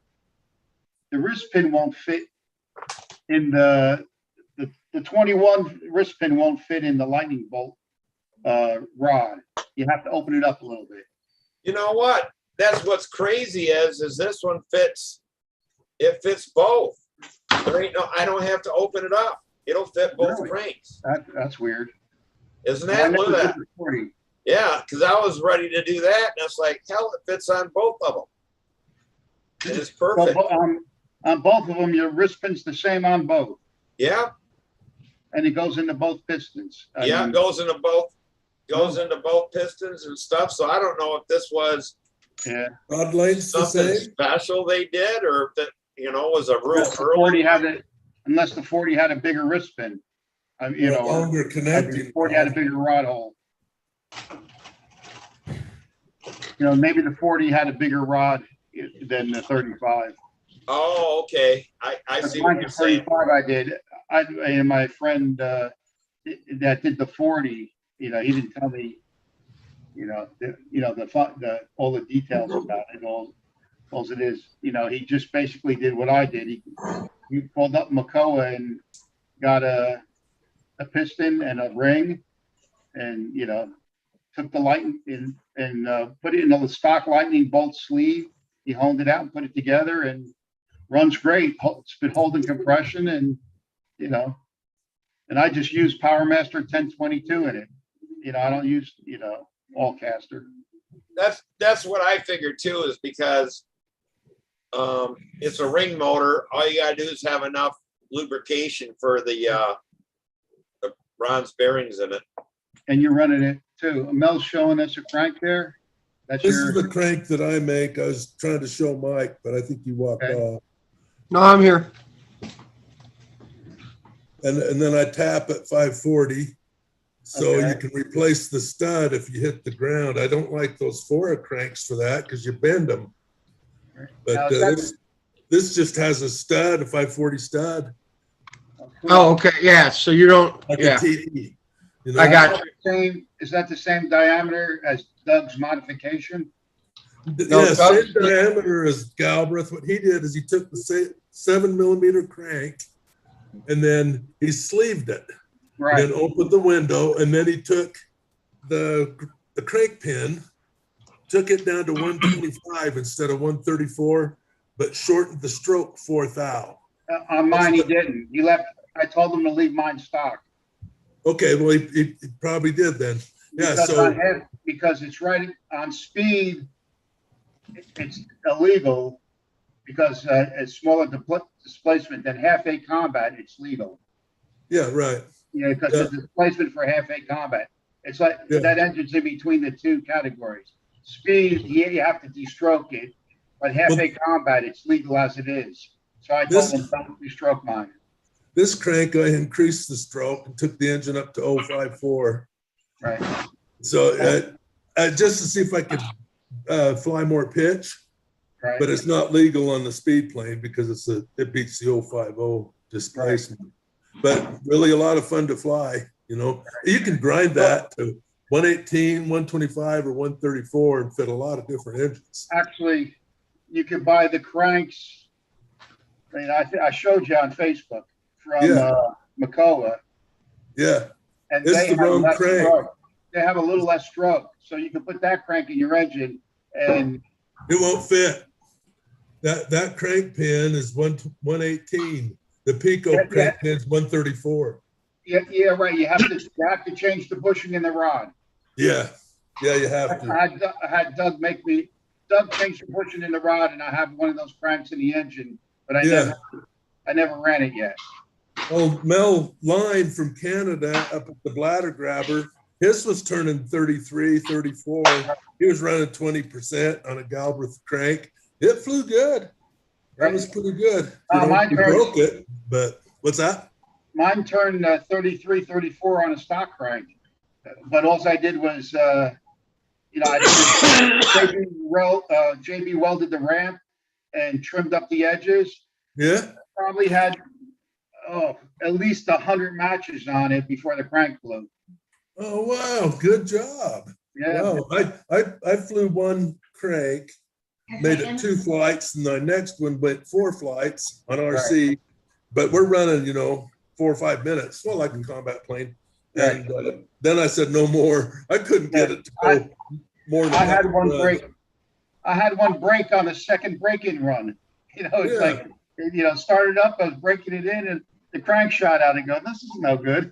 Yeah, I didn't do anything to it. That was purely stock. But then I said, well, let me try to add some strength to it. So I put a JB Weld ramp in it, and I cleaned up the sharp edges and did some stuff to it. And that thing was amazing. I mean, locally, nobody speed-wise was nowhere near me. Cyclones, Profis, Foras, even 61, big MiGs, it wasn't even a contest. No. That sounds like a challenge, Al. What's that? That sounds like a challenge. Yeah, well, I can make a Norvell go, man. Ask Roy Glenn and ask. Let me see. What's the guy say? This Neil Simpson. I believe you. They both felt the sting. Actually, I was flying Neil Simpson the last match I had with it. Actually, my last half-A match. I had multiple matches where he always beat me on time and stuff, or on a refly. And this time we got up and I killed him. And then we just leveled out and was flying level. The match was over and the engine was running amazing. And all of a sudden it spit the crank. And that's like, I was so disappointed, but it died in victory. That's the best way. It is. Charles, how is your electric plane coming? I'm working on it. Today I was trying to cut the hole for the there's a blockage to the underneath the battery tray. So I'm clearing that out, and I didn't get a chance to finish that today. But that's where I'm at. Cool. And then once I do that, I'm gonna make a hatch similar to what Dennis Adamson has done, and I'm gonna try to dewarp the wing. So, hey, Mike. Oh, he's gone. I was just showing him this VA. Okay, yeah. Yeah, and I put the slot all the way through instead of putting that web in there. Right. Out of 2024, and I just used one bolt. Yeah, Roy Glenn used to fly. Was really good with those. He had a bunch of them. Yeah, these are sweet little motors too for half A. Right. A lot of fun. But then guys switched to the big MiGs. We let locally we allow the big MiG to fly. That's an 061, right? Yeah. Yeah. This one I think is the AME. Yeah, it's got Right. You know the difference between the big MiG and the AMA is the ports, the different intake ports. yeah. This is the AME. Right. I've got Yeah, the AMA has two intake ports, larger ones, and the big MiG has two small ones on each then you side. lighten that piston up and do a few other things, and they'll spin. Boy, they'll go over 30 thou. Yeah. You get them right, pressure. Yeah. You know? Fun. Yeah, I had a lot of fun with those, and a lot of guys were running them. It was like a entry, easy way to get into combat and be competitive instead of buying a $200 half A engine. Yeah. Wow. A lot of fun. So, Charles, did you get a new wing from Brodak? No, and that's not going to happen. What? Yeah, well, my dealer, he has some issues. He really can't use the phone anymore. He's an older guy, and Nikki really needs to talk to him. And so I've talked to Nikki, and she's gonna, if she comes across another wing, she'll probably give me a break, she said, but right, and she doesn't want to take apart a kit. what do you need a wing for? Oh, I you have haven't been around. I have a warp. I have a You got panel. a bad ARF. What kind of? It's a SV11 electric. Oh, okay. Because yeah, if you needed a Vector 40 ARF, I pounded mine in the ground at Bob Hunt's contest and on the outside loops. And Oh, sorry to hear that. I lost it, but the wing is good. So How much difference is between those two wings, I wonder? that was the first. Quite a bit. Yeah, okay. yeah. Say. Yeah, so I got to de-warp my wing. It's going to be difficult. It's really stiff. I was showing another friend of mine. He goes, yeah, that is really going to be hard to de-warp that wing. You should be able to get it if you steam it. You have one of those steamers, like for the clothing. Your wife might have it, or No, I don't have one of those. Oh, they my daughter uses a thing like every day. They work great.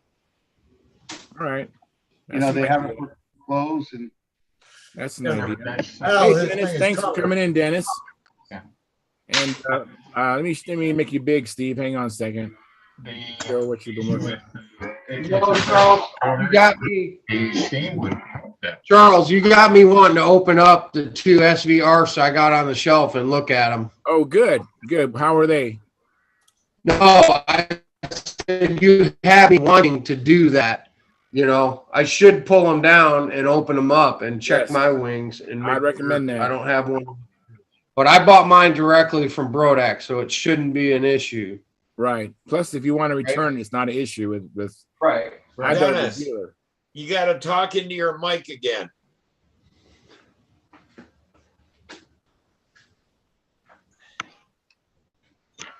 Hello. You gonna show the plane, Steve? I made you big just to do a show and tell. Oh, I was just gonna show Al that that just take and make a profile fuselage for his good wing, but I don't know where he went. Oh, he's gone now.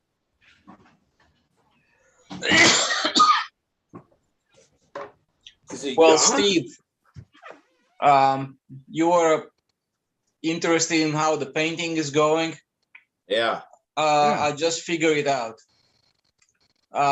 The trick to it was, after all, the whole trick was that you have to paint it relatively quick. So you cannot airbrush it on. You have to use like a regular gun, like one of those touch-up guns. Yeah. So I did use that, and I put the paint. I just mixed the part A and B, and I put some pigment inside of it to make my paint. and I didn't put any thinner in it at all. And when I set up the gun, I set it up so it's just almost like a little bit more than an airbrush, but then not overpowering, right? Yeah. And Al's still here. And when I pulled the tape off, was just perfect, man. Oh, that's good news. Oh, I'm happy for you, man. It's I mean, awesome. these lines Oh, are look at that. mated perfectly. They're nice and crisp. Oh yeah. I'm not sure if you see that, but they're Wow, perfect. that orange is paint, by the way, Tryon. Huh? The orange color I see, that's the paint, or is that the tape? That's the paint. That's the paint. Wow, that looks great. Yeah, that's that not hobby epoxy. What epoxy is that, Tryon? Class coat. Class coat. Yeah. I'm using What is class this coat epoxy paint, and I use some pigment that I added to it, to the clear. But I have some other colors. I have yellow, I have white, I have some blues, and some other colors in class coat. But yeah. So this really did turn out about as perfect as it gets. Oh, that is nice. Oh, that's Is excellent. that the elevator there? Or is that your wing? This is an elevator. Oh yeah, that's okay. Yeah. I'm messing with you, man. Wing, man. I couldn't see it up close. Yeah, that would be a big ass plane. That was the elevator. Hey, Charles, did you fly the plane that This you is noticed? the elevator. Okay. All right. What was that, Al? Did you fly the plane and it has a warp of the wing, or you just? No, I'm still assembling it. Yeah, I just started actually working on it maybe a couple of weeks ago, and then I ran into a warp. But I'm continuing to work on the fuselage. But this is that closed steamer. Oh, hang on. Let me get. But that won't work on a plastic covered wing, though, Al. Well, you can heat it up and twist it and use your iron. Oh. And you worked on, I used it on my Slasher, the combat plane, which was, it's silk and dope, but, it was hard to move, but I used it with this to warm it up. And then if he hits it, then bends it and sees the wrinkles and then hits it with the iron in the right direction, you should be able to get it. Wow. That is neat. So, Charles, one thing I want to say about that, I think they build those wings on some special jigs. Yeah. So I wonder if the wing was originally straight, and then when they put the covering on it, maybe they warped at that time. Right. That's what I'm saying. Yeah. So or which when means you iron you your can covering probably down there. de-warp the wing and reheat the covering. Right. So it's going to reset it. I've been Yeah, I'm trying gonna to try get him that. to try that for 2 weeks. Try relaxing the covering, but with heating it up and letting it relax. It might straighten out. Yeah, I'll try that. I'll work on that this weekend.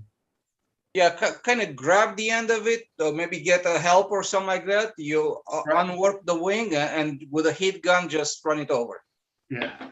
With a With a heat heat gun gun or until the iron? wrinkles go away, and or even go past it a little bit. Right. Yeah, I'm more inclined to do it with an iron than a heat gun, but I'll try both. Heat gun is usually pretty good because you see exactly where wrinkles Right. disappear. Yeah. I would use the heat gun too. I've done the same thing that Trion's saying. And I actually held the wing down with my feet and then put like a twist on it, see the wrinkles, and take the heat gun and take out the wrinkles. Well, That's because you're a combat guy. his warp is different than what you're thinking of. His wing goes up straight and then towards the tip, it takes off at an angle. Well, yeah, and it's not assembled yet, Al. It's not glued together. This is half a wing, and the trailing edge looks like a bow for a bow. And It's bone. It Yeah. has an S to it. the flaps aren't even on it yet, and the wing's not glued together. This is half of an ARF wing that he's dealing with. Okay, Another then one- in that case can be a relatively easy trick. Get an X-Acto knife and cut the wing on the trailing edge all the way through down the center. straighten it up, and then glue it back together with some thin CA. Try that. Okay, And that's interesting. Now, see, I had a nobler ARP that had a warp, and I put slits in it on the trailing edge, and then I put it in a I braced it between two L brackets, and then I just shot the CA in there, and then it's set.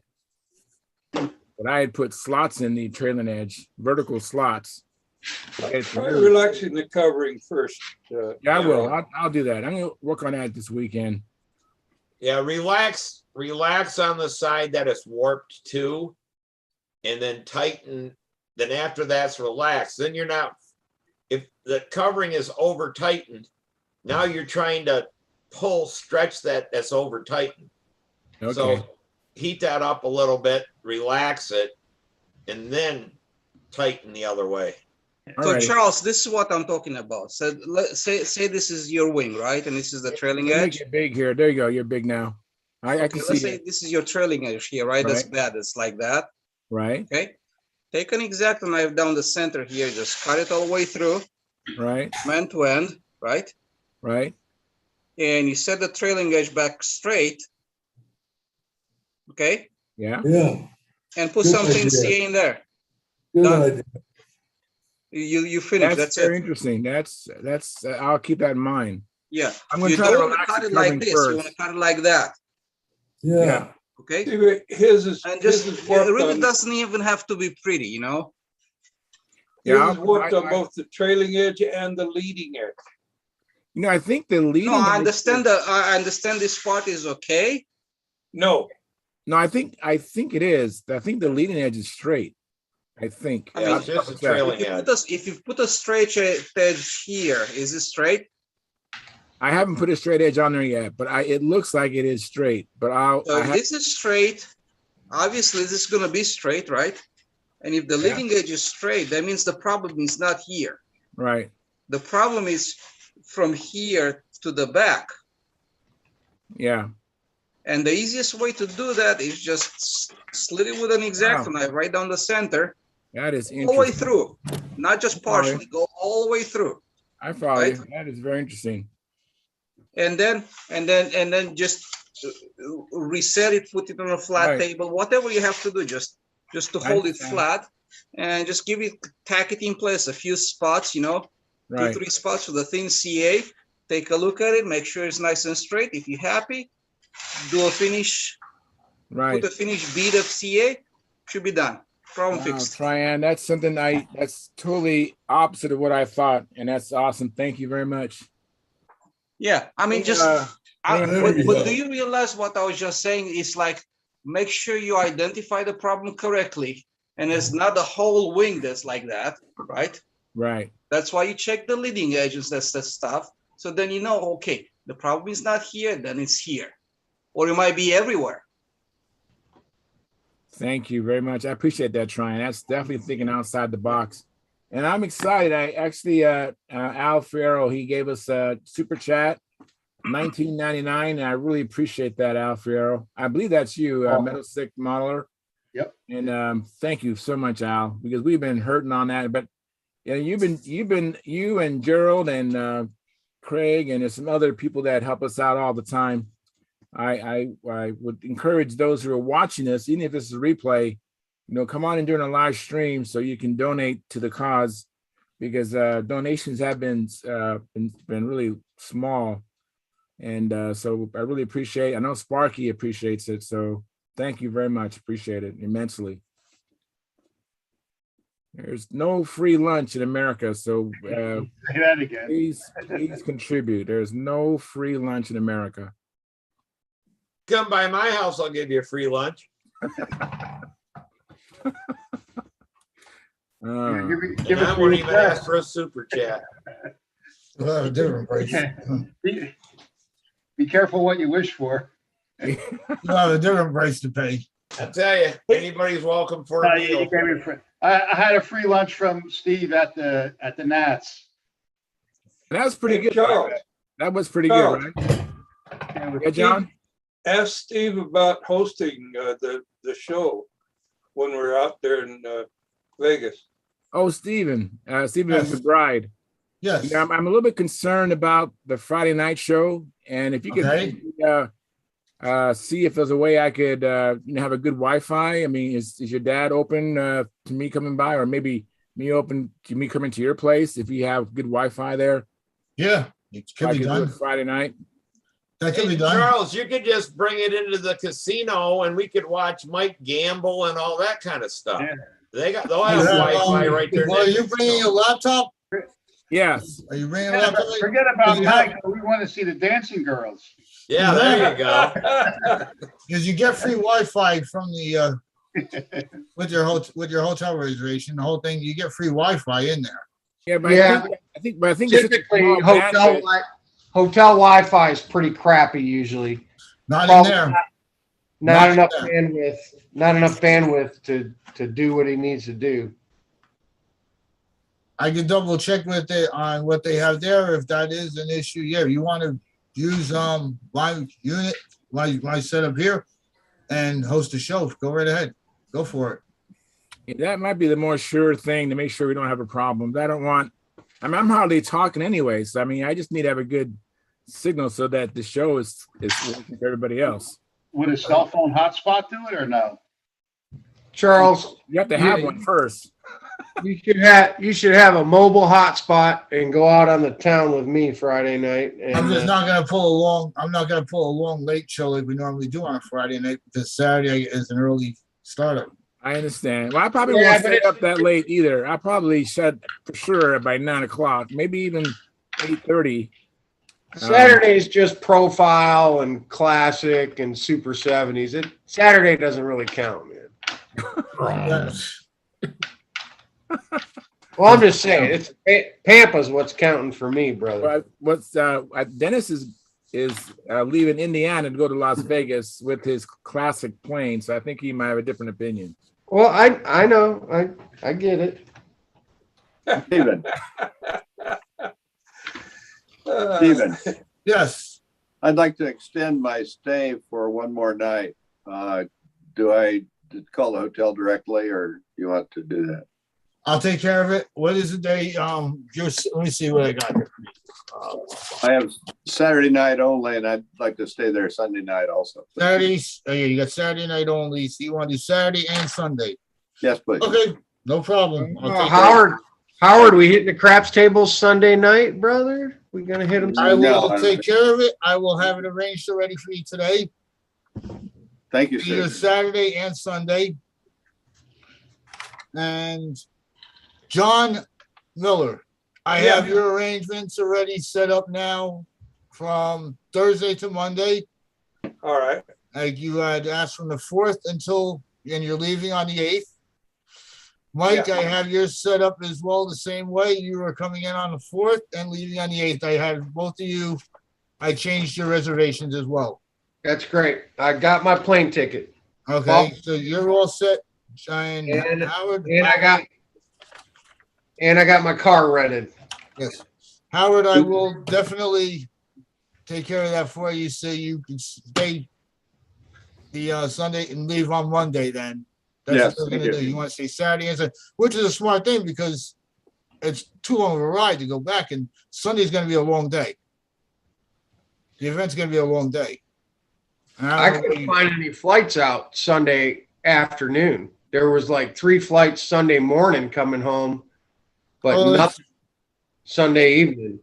It is busy because they have that Cigna event, which is that car show that's out here also. So that's another thing that's booking up and having an issue where flights are really piled up as well as rooms are piled up. I had a lot of work to getting the amount of rooms that I did get. We booked 22 rooms. Wow. Is Gordon Delaney coming? No. No? No, unless you've gotten he told me he retired from competition. Oh. How about what's his name? Jim Rhodes? Jim Rhodes. If you don't have I don't know. I don't get to talk to him, those guys very much. Well, I don't have Jim on here or anything to that. What about Brent Williams? Is he coming? Brent Williams is he? Not yet. No. We better charter a bus from Salt Lake City and put all those guys. Yeah. Well, you guys, I'm going to transition us to the after party. And Already? Is it yeah, that time already? no, we've had so much fun. Time flies. That's Whoa, an look at that. interesting Let looking me just engine. catch up. You know, Brent Williams said earlier, I don't deburr at all. That Exron cuts clean. Exuron probably is the better pronunciation. Exuron cuts clean. And then Tom Ramos said, I got a free lunch from Steve Hines at the Nats. He didn't say whether it was good or bad or anything. He didn't say, he just said he got a free lunch. So I don't know what that means. I tend to give out food. All right, so he survived, so it must have been good.